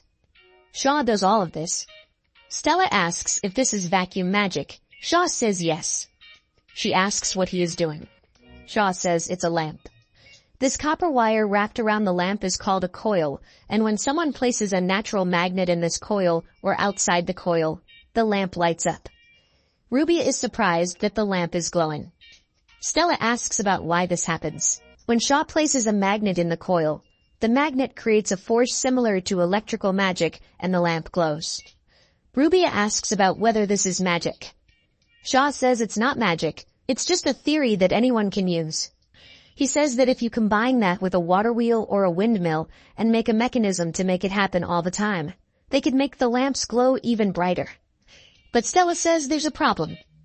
She says it's embarrassing if the enveloping darkness suddenly becomes clear as day, and Stella hugs Shaw. He asks Stella not to embarrass him and gets his hand on the rocks. One of the stones falls next to the lamp and the lamp lights up. Shaw says it can't be and asks what it is. When Shaw puts the magic stone near the spiral, the lamp glows, so it turns out that there is electromagnetic induction in the magic stone. Shaw thinks this is amazing. Rubia talks about how beautiful the light is coming from the light bulb. Stella asks if it's as powerful as an electric shock. Shaw had heard that magic stones can infuse and release magical power, but he didn't think that a magic stone could generate electricity.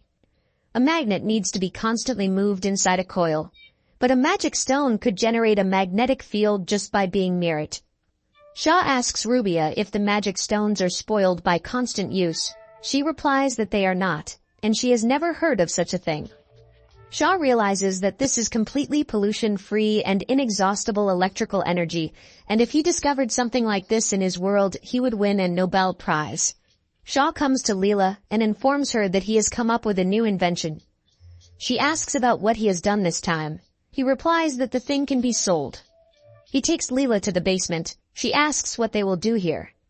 He gives her some kind of tube in her hands and tells her that he needs Leela to hold her hands tight enough. He puts a magic stone in the tube. Leela has a flashlight in her hand. She says it's cool and asks if it's magic. Shaw says it's just a trick using logic. You put a polished copper plate with a tin reflector on the end into a bamboo tube and put a coil inside and connect it to a light bulb. If you put a magic stone in the tube, electricity will appear.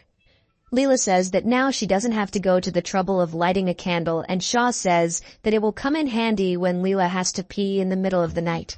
Leela says that this will sell and they need to mass produce it as soon as possible. Shaw says he'd like to make it, but there's a problem. He says he needs to use crystal glass and magic to create a vacuum to make the glowing part, and to make the glass, he needs a lot of fuel. He also says he'll figure out how to mass produce it, but Leela will have to wait a bit. Leela agrees and says she's leaving it up to Shaw. Shaw is walking down the street. He is greeted by some woman. Shaw talks about the beautiful day. He walks up to some store. Some man asks if Shaw is here to store. Shaw says yes, and the man says this place has the newest and best swords. Shaw says that his sword he forged himself. He made it from scraps of a sword he bought the other day. The man asks that although Shaw is a great, true craftsman, not everything can be made himself, and no one but dwarves can forge such swords. He says he would appreciate it if Shaw would stop by from time to time. Shaw says he will definitely stop by again. He remarks on how nice the weather is. Shaw is walking down the street, but feels that something is wrong. He feels someone's presence and realizes that he is being followed. He fears it is the bandits from last time who have come to take revenge on him. He wonders what to do. Shu realizes he's being followed and assumes it's the guys who attacked Mizuki. But he thinks that they might not be able to catch him off guard, because there is a classic evasion technique. Shu wraps himself behind a building and stands behind that building. Some girl falls in front of him. He sees that it's a child. The girl is crying very loudly. Shaw asks her not to cry. He offers her a sweet candy. The girl says that Maria says you can't take things from strangers. Shaw thinks about how if something like this happened in his world, he would call the police. He asks if the girl doesn't know him and says he's the master scientist from the castle. The girl says that she knows him and that his name is Master Shaw. He realizes that she really knows him. Shaw says that if the girl knows who he is, then he is not a stranger and states that he always gives acquaintances something sweet. The girl is excited and takes the candy. The girl likes the candy. Shaw says he made this candy out of fruit. Shaw says the girl is doing the right thing in not taking everything from strangers unless she wants to be kidnapped and sold somewhere. The girl says she knows that, because that's what Maria said. Suddenly the girl is seen by a crowd of boys. They say she shouldn't take things from strangers, but the girl says that this Shaw is the real master and she knows him, so she can take things from him. Some beast man boy addresses Shaw as an old man and says he knows him too and Shaw can fool his sister, but he won't fool him. The boy says his sister works at the castle. Shaw guesses that if the boy is a beastman, his sister Nim is most likely his sister. Shaw strokes the boy, but the boy demands not to be treated like a cat. Shaw says what Nim bragged about having cute little brothers, but the boy asks not to call him cute. What he says is that he is a man who will be the head of the family, and when he gets big and makes a lot of money, he will make life easier for his mom and sister. Shaw says that's really great and decides to give the boy some candy too. The other kids say that they help Maria every day. Shaw decides to give one candy to each of the children. The children said that they played chase to see how close they could get to people. Shaw says something that it is good that it was him or, for example, his master. What to say about Stella? Shaw asks if the kids know his master. The kids call her a witch. Shaw asks about the master elf. Stella. The kids call her a destroyer. Shaw says, that is definitely about her, and this elf is dangerous, because you never know what she is thinking. One of the boys says that he knows that if a true master catches someone, he will turn that person into a magical experiment. Another girl says that the master can even turn that person into a real monster. Shaw asks if this is serious. Shaw realizes that there is no smoke without fire, and perhaps something like this did happen. Shaw says that if the kids keep playing games like this, their mom and dad will probably be upset. The kids look at each other sadly. They say that they don't have a mom and dad. Shaw hears that there is an orphanage here. In this orphanage lives a woman named Maria and about 20 children. Shaw walks with the children and says that he doesn't like their dangerous games, and he will teach them some other games. The children ask what games he will teach them. Shaw shows them how to sharpen a piece of wood, make a fidget spinner, walk on sticks like stilts, shoot a slingshot, and swing on a swing. Shaw thinks children are adorable no matter where they come from. Shaw makes money at the most interesting thing he can do, true scholarship. He could make a donation to an orphanage for these children. When Shaw first came into this world, he was broke. But with a salary of 3 gold coins a month and a reward for each of his inventions, he has about 100 gold coins in his savings. Shaw tells the children that it is late and he will escort them to the orphanage if they show the way. The children agree. Shaw leads the children to the orphanage. He sees Maria. The children report that they are back. Maria greets the children by collecting water from the well. Shaw says hello and says he met these kids in town. Maria lets go of the rope with the bucket near the well and hugs Shaw, calling him Mr. Zero. Shaw blushes. He is amazed by Maria's action. He asks about Maria calling him like zeros. The boy introduces Shaw and says that he is a real wise man. She apologizes and says that she mistook Shaw for someone else. Shaw replies that it's okay. He makes sure the girl's name is Maria. She says it is. The girl says that Shaw made them a lot of toys. Maria realizes that Shaw took care of the children. She says she can't repay Shaw in any way, but invites her in. Shaw apologizes for eating them, but Maria says the kids are very happy to see him together. They cross their arms and say, "Itadakimasu." Shaw crosses his arms but doesn't realize what they are doing. Maria explains that saying the word is a foreign custom of thanking for food that Zero taught her. Shaw suspects if Zero is as Japanese as Shaw. Maria says she's sorry she jumped to a hasty conclusion, but she asks again if Shu is definitely not Zero. Shaw asks if he looks anything like him. Maria says no. She explains that Shaw and Zero look different, but they share the same aura. Zero said that the next time they meet Maria, he will look different. Shaw asks what kind of person this Zero is. Maria tells him that Zero saved her life when she was dying of labor cough, which is pulmonary tuberculosis, and in the same way he healed her eye, which was blind from birth.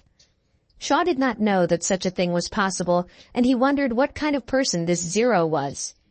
Shaw asks if Zero is a true scientist or magician because he seems very skilled, and he asks to tell more about Zero. Maria agrees and begins to tell. It happened when she was 12 years old. She was born blind and her family was estranged from her. She was sent to work in the Imperial Pavilion of the night sky. But Maria caught an infection from a guest who came to visit them. That's how she got sick. She was kicked out of the night sky pavilion and began to wander the streets. She began to realize what she was dying. One day she found herself sitting by a large tree in the dark and decided that this would be the place where she would die.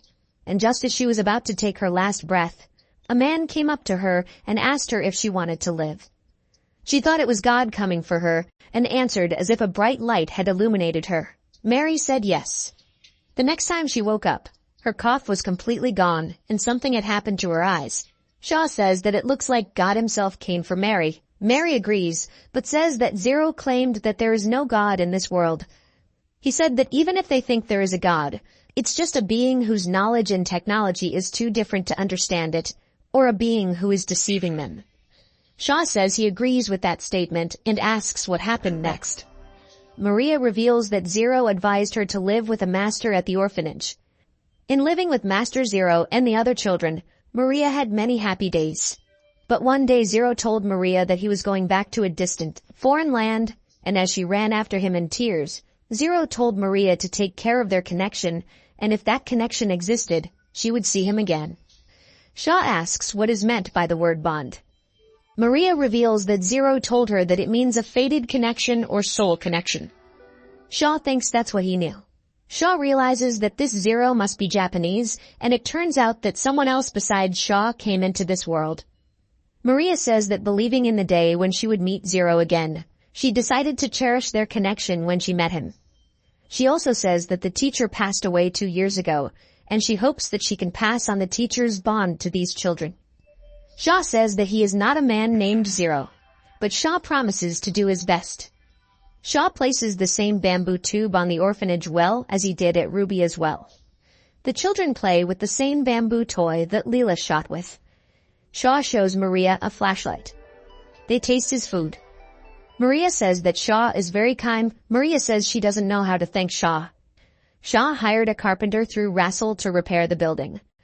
The carpenter was surprised when Shaw gave him 80 gold coins for the work, but the safety of the children is more important to Shaw. Some woman in a cloak walks past Shaw. She trips him and Shaw falls right in front of her chest. Shaw fell right on top of the girl, looking at her breasts. Shaw notices that her breasts are even bigger than Rubia's. The elf girl that Shaw fell on calls him a bastard. Shaw tries to deny what he just did and asks her to wait a minute. The elf girl gets angry and asks where Shaw is looking. Shaw notices the silver hair, long ears, and swarthy skin of this elfess. He realizes it's a dark elfess. She calls him a bastard and says he keeps staring at her. Shaw quickly runs away, apologizing. The girl yells and asks where he's tearing off to, but she's in a hurry. The next day, Shaw arrives at the Beastman Cafe and greets Ninny, Nim's mom. She greets him and tells him he is on time. Ninny says that Shaw is looking for someone. Shaw goes to see this person. It is the same dark elf woman. Shaw wants to start talking about yesterday's incident, but the girl bows and says she's sorry. Shaw doesn't understand what's going on. She says that she came here to see the true master known as the demon, but the more she listened to Shu, the more she realized that she had driven him away, and since Shu is often in this place, she decided to wait for him. Shaw apologizes for him staring at her, claiming it's male nature. She says she's used to it. The elven woman says her name is Fei Fei. Fei Fei grabs Shaw by the shoulders and asks that he save her village. Shaw doesn't understand anything and asks what she means. Shaw and Fei Fei ride in a carriage. Shaw hears that the road in the valley leading to Fei Fei's dark elf village has been blocked by huge rock slides to the right and left, isolating the village. The dark elf village is at the end of the western gorge on the far lane side. They were lucky enough to ride in a wagon with a merchant heading west. Shaw says he thought the dark elves could use magic. Fei Fei says yes they can, but there was nothing they could do with a boulder like that. He asks if the boulder is really that big, and maybe he should have asked a mage who can use great magic. But Fei Fei says it would cost too much, and their village is not that rich. She says that true mages are different, and sometimes they work not only for money, but also for an idea. Shaw replies that it happens and thinks about how weak he is when a beautiful girl asks him for a favor. Shaw says she can call him by his first name, and he can think of something on the spot. They notice something. Shaw asks what it is. The coachman says they are in trouble and are surrounded by demons. Fei Fei realizes that it looks like they've entered Black Wolf territory. Shaw asks what they should do. She offers to distract them. Fei Fei and Shaw get out of the wagon. Fei Fei suggests climbing a tree. Shaw uses the weight savings and climbs up the branch with Fei Fei. But the wolves climb up the tree too. Shaw says there are too many of them. Fei Fei says she doesn't even have her bow with her because her bow is being repaired. Shaw asks if they are stuck and asks about magic. She says she has fire magic, but she doesn't want to use that magic. Shaw asks why. She explains that black wolf skins sell for a lot of money, so burning wolves would be unsustainable. But Shaw says that's not what he was talking about at all. He says that lightning magic will burn a few pelts, but the ones around the damaged wolves will topple over on impact. But if the lightning strikes a tree, it will be a disaster and something has to be figured out. He says he has an idea, and that blessing the spirits will protect their surroundings. Shaw's lightning magic lowers atmospheric pressure, evaporates water and creates thunderclouds, meaning there is a simulation of weather. There is no water source in this location, but the forest must have surprisingly large supplies of moisture. Shaw strikes the wolves with lightning, and the pelt of some of the wolves remains unharmed. Fei Fei approaches the coachman, a merchant, and showing the wolf skins, asks how much he can give for it. The merchant says he has enough money and apparently refused to buy the skins. Shaw says he has always wanted to try a black wolf. Fei Fei and Shaw arrive at the right place. She shows the very boulder that blocks the road to her village. Shaw is amazed. He thinks it is impossible and asks what it is. They see the huge boulder. Fei Fei is greeted by the people of her village. She tells them that she has brought the true master and now they are safe. They greet Shaw. Dark Elf Village. On this continent, there is a huge cliff going from east to west. The Dark Elf Village is located at the end of the valley that was formed when the cliff split. However, a huge rock, about 30 meters high, that has collapsed from the cliff is stuck in the valley and is preventing wagons and other vehicles from passing through. Shaw directs magic at the boulder, and an explosion occurs, but the boulder is left with just a small mark. Shaw realizes that his air compression magic only scorched the surface of the rock, and in his old world, it would have been like a dynamite explosion. Shaw needs a higher heat index. The temperature of air rises when it is compressed, and molecules compressed in a small space move forces and give off heat. What would happen, for example, if you compressed air by half? There would be much more heat and the rupture force would increase. Shaw has tried activating different types of magic at the same time, and it's difficult but not impossible. But this is the first time he tries to activate the same magic twice. Double activating different kinds of magic is like holding a baseball bat in the palm of your hand with two hands. And double activating the same magic is like putting a baseball bat on top of another baseball bat. Shaw says he'd like to try something and asks the others to move farther away because it's dangerous. Shaw concentrates. The center of his compression magic turns white and must be a temperature exceeding 5,000 degrees if that's what he needs.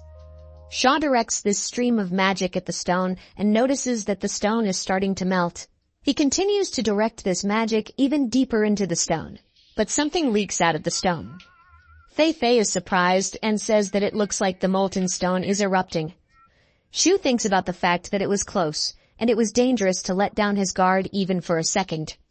The reason the rock started erupting must be because Shaw drilled a straight hole and thus increased the pressure.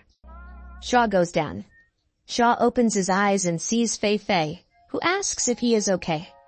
Shaw apologizes and says he ran out of magic. She says she knew he would have trouble with those boulders, and Shaw suggests that if they don't tear down all the boulders, maybe at least just clear a path for the wagons, and he thinks that with magic, they could make a passageway. Shaw explains that it's a special kind of magic that can only be used twice a day, and the whole endeavor could take a week or 10 days. Fei Fei says that this time is nothing compared to the time they spent on their own attempts. Shaw uses magic and breaks part of the boulder into small pieces. If you insert the double compression shell horizontally, the lava and explosion will erupt as soon as the space is free, and that's dangerous. So you have to move the flow of magic straight, and then down and back a bit. You have to move straight, then down and back a bit. That way you can successfully forge the stone. Shu did just that and says that this is all very tiring. Fei Fei suggests going into the tent and resting. Shaw is lying right over Fei Fei's chest. He's getting a foot and hand massage. He says that they're treating him so much that he's even a little scared. But one of the elven women says that they're not, and they're just trying to serve a helpful human. One of the male elven men exclaims that they weren't cared for by the elven women like that, but he is shut up by the elven women and ordered to take out the trash. Shaw thinks about how they are the real Amazons. The next 10 days, shooting magic each time, then canoodling with the girls, and finally Shaw opens a tunnel for transportation. Shaw met with an elder of the Dark Elves. The elder says he doesn't even know how to thank Shaw for what he did. Shaw is curious about how many years the elder has lived. Shaw asks elder not to worry about the reward. It's enough for him that he was able to verify the double activation of magic, and he can't even imagine the howls Leela would have raised if he'd been doing it in the castle. Shaw asks about maybe they have some rare mineral that is only found in this part of the world or something of an unusual color. One of the elven women says she has seen black stones. Shaw asks if she means obsidian, but the girl says she doesn't think it's obsidian because that stone was crumbly. Fei Fei says she doesn't understand how such a fragile stone could be useful. Shaw states that he would like to see this stone and asks where this stone is. He is told that it is on the rock wall at the entrance to the valley. Shaw asks for a tour on his way back. Fei Fei calls Shaw a benefactor of their village and says she will guide him. Shu and Fei Fei walk around the rocks. She shows him a layer of black rock, but she says that this rock is so fragile that it is not even good for an arrowhead. Shu taps on the rock and realizes something.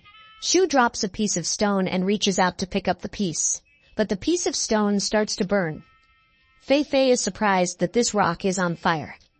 Shaw realizes that beyond a doubt, this is the coal that exists in this world. This is the sure path to the Industrial Revolution. Fei Fei whether the fact that these stones are burning is magic. Shaw explains that no, the fire was started by magic, but this stone with burning properties. Shaw thinks that the fuel problem is now solved in one fell swoop and a steam engine can even be made. Anyway, Shaw takes the sample to Leela and reports it. They'll get people together to investigate. Shaw tells this to Fei Fei. Shaw says he's sorry they had to walk that far and it's getting dark. He asks if the elves have stopped where they are, since they aren't going to come back at this late hour. Fei Fei replies that they stopped in a field. They always stop here, and so she asks Shaw not to worry. Shu says it's not that. He just doesn't think there's room for him. Fei Fei replies that sure, they're a bit of a mess, but Shaw can sleep at her place, and she'll make him a meal. Shaw wakes up and pulls himself up from the pain in his back. He looks at the sleeping Fei Fei. Leela says she has been thinking about where Shaw has been wandering. He tells her he's been to a village of dark elves. She says she's willing to bet it's very cozy. She asks if he has any good news. Shaw shows her the coal stones. Leela thinks it's a simple black stone. Shaw comes to Rassel's workshop. Rassel asks if Shaw wants to tell her that this stone can actually be used as fuel. Leela asks if this stone is a magic stone. Shaw replies that it is not a magic stone and there is no mana in this stone. He asks to watch and throws a couple stones into the fire they ignite. Rassel says that this thing has amazing firepower and it will help with the fuel shortage. Shaw explains that it will work for home fuel, They will treat the stones with steam and a furnace to remove impurities and turn them into a fuel called coke. Then they will be able to process more iron than ever before. But there is a problem. Leela talks about smoke pollution. Shaw explains that when coal is burned, the smoke and soot spreads over the city and poses a public health threat. During the Industrial Revolution, smoke from coal fuel killed many people, and the more prosperous the country becomes, the more serious the problem will become. Leela asks if Shaw has thought about what can be done about it. He replies that he has and says that when the smoke gets into the water, the soot and toxins spread in that water. The problem with coal smoke is the hydrogen sulfide that spreads in the water. Leela asks about what can be done with water that has poison in it. Shaw replies that you can throw that water at insects. Insects are animals that feed on corpses and silt. They are the reason why rivers and canals stay clean in a world without sewage systems. Shaw says they have to consider the population numbers, but he thinks they can handle it. Rassel says that's a good idea. Leela suggests sending a research team to the coal mines. Shaw thinks about the fact that in order to open a mine, they need to build roads, cut through the forest and build bridges. They will also have to build a railroad to transport the coal. Shaw thinks there will be a lot of work to do. Shaw's return is noticed by Stella and Rubia. Rubia asks where Shaw has been missing for 10 days without informing her. Shaw replies that he was at the Dark Elf village. Stella and Rubia are furious upon hearing this. Shaw doesn't understand what's going on. They ask that did Shaw really go to look at the large breasts of the dark elven women, since that is all they are known for. Shaw recalls fondling the girls, but says that Stella and Rubia are wrong, and he was just helping solve their problems. Rubia wants to ask Shaw if he prefers her boobs or someone else's, but she doesn't even finish the question, because Shaw immediately replies that he prefers Rubia's boobs. She gets angry and asks how Shaw came to that conclusion, because that means he had something to compare it to. Fei Fei comes in and asks about where Shaw is. Stella and Fei Fei are surprised to see each other, for one is just an elf and the other is a dark elf. Shaw recalls one of the 36 strategies, and the best way to save himself is to run away. Shaw takes Fei Fei's hand and runs away from Rubia and Stella. Shaw says they've broken away, and it looks like the elves and dark elves aren't getting along after all. Fei Fei says that they, meaning the dark elves, have this legend that the elves and dark elves originally shared common ancestors and lived in an elven world. But they didn't get along and their world was destroyed in a conflict, and they were all brought to this world on the condition that they leave their previous civilization behind. Shaw says it's a very deep story. Shaw runs into some guy. People are running away in panic and yelling something about danger. A man runs up to Shaw and asks Shaw to help because a demon has kidnapped a child. Shaw is surprised. A bird-like creature holds a child in its talons. The child screams for help. People ask to help the child. Fei Fei realizes it is a harpy and asks what a harpy is doing in town. Shaw realizes that his lightning magic and Fei Fei's magic will get the child as well, and so it can't be used. Shaw pulls out a toy he made when he played at the orphanage with the children. If he combines his magic with Fei Fei's magic, it will be enough to kill them. Shaw aims the slingshot. Kinetic energy is proportional to mass, which is proportional to the square of velocity.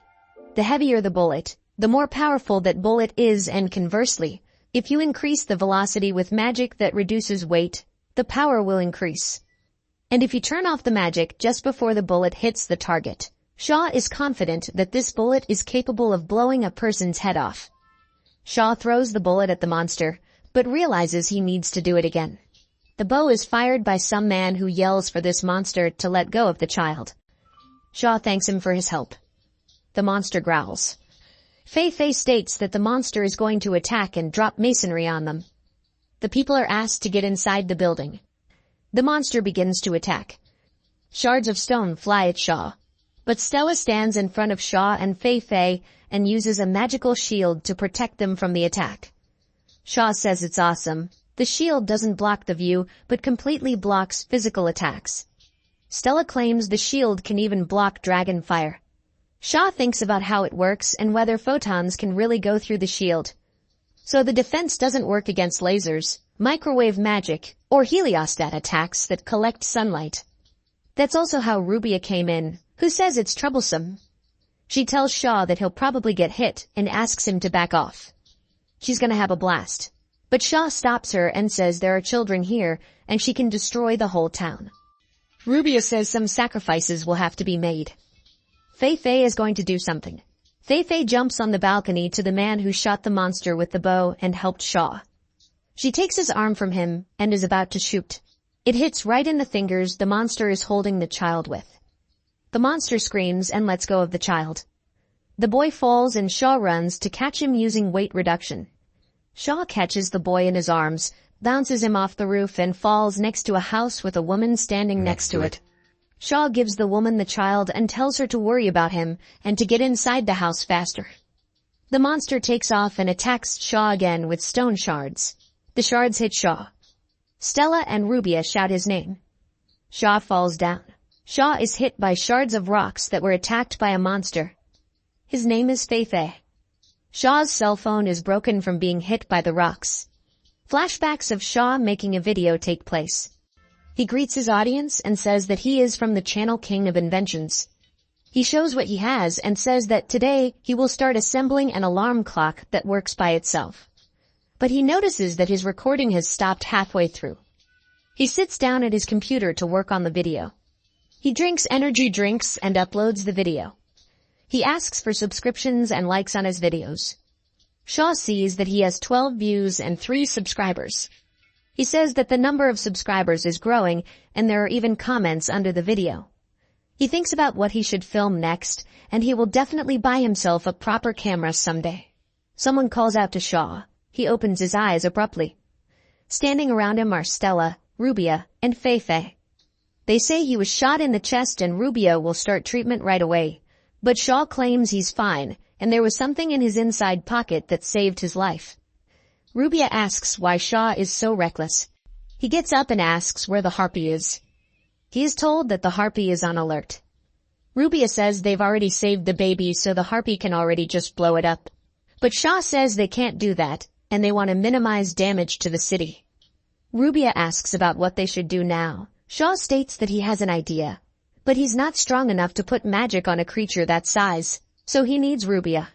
Shaw says he will bring the harpy somewhere and on his signal Rubia can begin. Shaw creates and directs magic at the monster in the form of a ball. Shaw directs another ball and yells for Rubia to begin. She applies weight increase magic. The harpy falls and leaves a dent in the surface beneath her. On top of it, with knife in hand, falls Shaw. Shaw falls and stabs the knife into the harpy's body and casts a weight increase spell.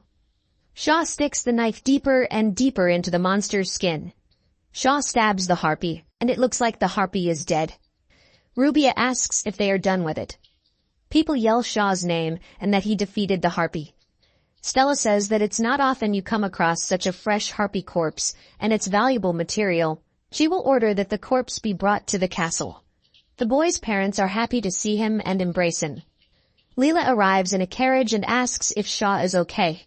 She says she heard a noise and came running and notices that he is covered in wounds and asks if he killed the demon.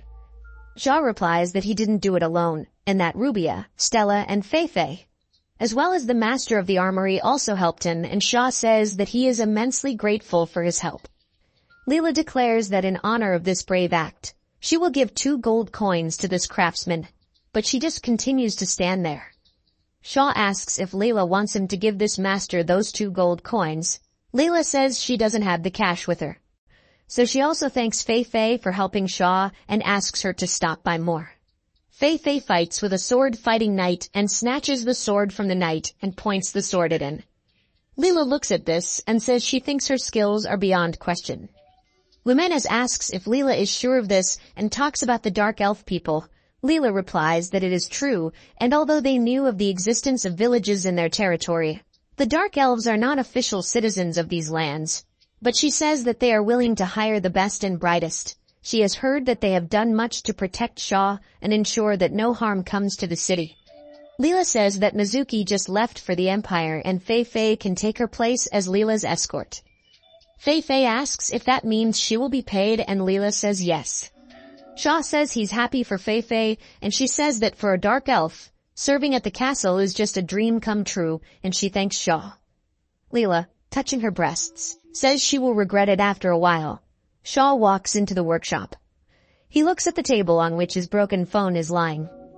Shaw says that although his phone is out of shape, this phone has been a good friend to him. Shaw thinks it's a shame he can't make a video about the things and magic he invented in this world. Shaw puts the phone in his suitcase and is thankful that the phone saved his life. However, he's worried about the demons. Ruby had told him that demons in this world rarely attack humans. He understands why demons want to get rid of anyone who invades their territory. But this harpy came to town to kill humans, and he thinks that maybe there is something wrong with this harpy. A few weeks later, Shaw sees a carriage pulling into the castle through the gate. Shaw notices that the carriage is very luxurious, but he wonders why the carriage is coming in through the back gate, since dignitaries enter through the main entrance. Shaw sees Nim and greets her. She asks where Shaw was so early. He replies that he went to the forest to collect some ingredients. Shaw asks what's up and if Nim wants breakfast, but she says Leela is waiting for him in her office and they have a guest. Shaw asks if the guest is the same guest who was in the cart he saw. Leela asks Rubia what the status is on examining the guest. She says she can't help. Shaw walks into the office and asks if Leela wanted to see him. Leela introduces the guest to Shaw. The guest's name is Maluna, and she is a princess. Maluna, a girl with a scar on her face, says her name is My Luna My Faltas, and she is the first princess of Faltas and asks to be called Maluna. She says that Shaw has a reputation in Faltas as a prominent master in pursuit of truth, and only he can help her. Shaw asks about Maluna's wound and suggests that she was burned. She tells him that she was in the woods as usual, collecting plants as a hobby, when she was attacked by a demon. She goes on to say that there have been rumors lately that demons sometimes attack people, but she never thought she would be attacked. Leela says that harpies appeared the other day. Demons are becoming more frequent around Farlane, and she has even heard rumors of flying dragons being seen here. Maluna confirms this. Shaw thinks about the dragons. Leela turns to him and asks if he can do something about Maluna's wounds, but he says that if Rubia can't do it, he can't do it either. In Shaw's world, burns can be treated with skin grafts or by recreating skin from fragments. Shaw brings up the orchid clone that Shaw created by activating magic twice and wonders if the same effect can be applied to skin. Leela asks if Shaw has a better idea. Shaw tells her that he has an idea, but it's only theoretical and he doesn't know if it can be put into practice and what the side effects might be. Shaw explains that the skin can be regenerated, but it will take time. Maluna states that she agrees, and there is nothing good about an ugly daughter of royalty. She assures that if she doesn't get her old face back, she won't even be able to return to her country, and she has nothing left to lose, and she begs Shaw to do it. Shaw asks how Maluna can say that losing her looks makes her worthless and asks why. She says that it's certainly true that a person's worth depends on more than looks, but she's a princess of the small kingdom of Faltas, and for the sake of her family's prosperity and the good of the country, she must marry into the right family at the right time. So it's her royal mission to be always beautiful. Shaw says that means it's her destiny to marry Rajai for the good of her country. Maluna replies that yes, and she was born a rose and not a wild flower. Shaw explains that this method has never been tested on humans, and he doesn't know what the consequences and side effects might be, so she should be prepared. Shaw is wearing a mask and headscarf and has prepared all the necessary medical devices. He tries to calm down and thinks about Rubia supporting him if something goes wrong, and he should try. Shaw starts with the shoulder area and begins disinfecting it with alcohol. Then he does anesthesia. He uses a drug that temporarily anesthetizes the affected area so that the person doesn't feel pain. Spider venom is used for anesthesia. When Shaw made chocolate, he also took out the venom. This venom works quite well as a local anesthetic. Shaw says that soon Maluna will be cold, and she won't be able to feel anything. She really is getting cold. Rubia asks that did Shaw even think of such a thing. He replies that he can use paralysis magic, and even an ordinary doctor who can't use magic can use it. He presses the tool on her skin and asks if Maluna feels anything. She replies that she doesn't. Shaw makes an incision across the burn. He rolls up the cut dermis while applying the accelerated growth and reaction spell. The reaction acceleration spell stimulates the growth of normal dermis. Simultaneous application of accelerated growth magic stimulates the proliferation of cells involved in growth. The skin cells proliferate many times faster than normal, and new skin slowly grows and covers the wound. In half an hour, Shaw can regenerate about 3 centimeters of area, and with his magic, he can regenerate 5 or 6 centimeters a day. Shaw says that's it for today, and we'll see how things go from here. He gives Miluna a mirror and tells her that the wound is only partially healed, but is healing well. She looks in the mirror and says that she has never seen such a beautiful mirror. But Shaw explains that he wishes she had looked at what he did instead of in the mirror. Miluna apologizes and looks in the mirror and says the restoration is wonderful. Today's snack is Mont Blanc-style cream pancakes with cooked beans. It turns out that Miluna is Leela's cousin. Leela tells us that her late mother and Queen Faltas are sisters. Leela says that she and Miluna only got to see each other once a year, but they often played at the royal villa of Fartas on the lake. Miluna says she misses those days. But Miluna says this place is like another world. Delicious pastries she hasn't seen before, and a bright hall with beautiful crystal-like glass. Miluna says Leela must be resting since she has such a cool master. Leela asks if Miluna is jealous. Miluna states that she will pay double or even triple what Farlane pays, and she asks if Shaw will agree to work for her. Leela asks how dare Miluna say such a thing in front of her alive. Shaw apologizes, but replies that he has to turn down Miluna's offer because he swore to Layla that he would develop this country and he can't leave now. Miluna asks about the oath to a true master and says that Shaw looks like a knight and she has never seen anyone like him. For most true masters move on to more worthy employers. Shaw explains that it's not a matter of money. On the other hand, he has money for research, and for now he has enough money for food, and that's what matters. Leela says that Shaw is giving money to an orphanage. Shaw assures her that it is all for the good of Farlane and the children are a national treasure. Leela calls Shaw a strange man, but Miluna says it makes sense and that it's unfair that a child with talent is denied the opportunity to be realized just because of who they were born to be. Investing in children who will one day be the backbone of our country will make them better in the long run. Shaw asks if Miluna has the gift of a true master. Leela asks if Shaw realized it right away. Miluna tells him that she learned from a master, but she doesn't finish and Stella walks into the room saying she smells something sweet. It turns out Stella and Miluna know each other. Stella asks what that nasty scar is on Miluna, and it looks like Miluna's master was Stella. They treated Miluna for 3 days and progress was good, but on the 4th day, Miluna got a high fever.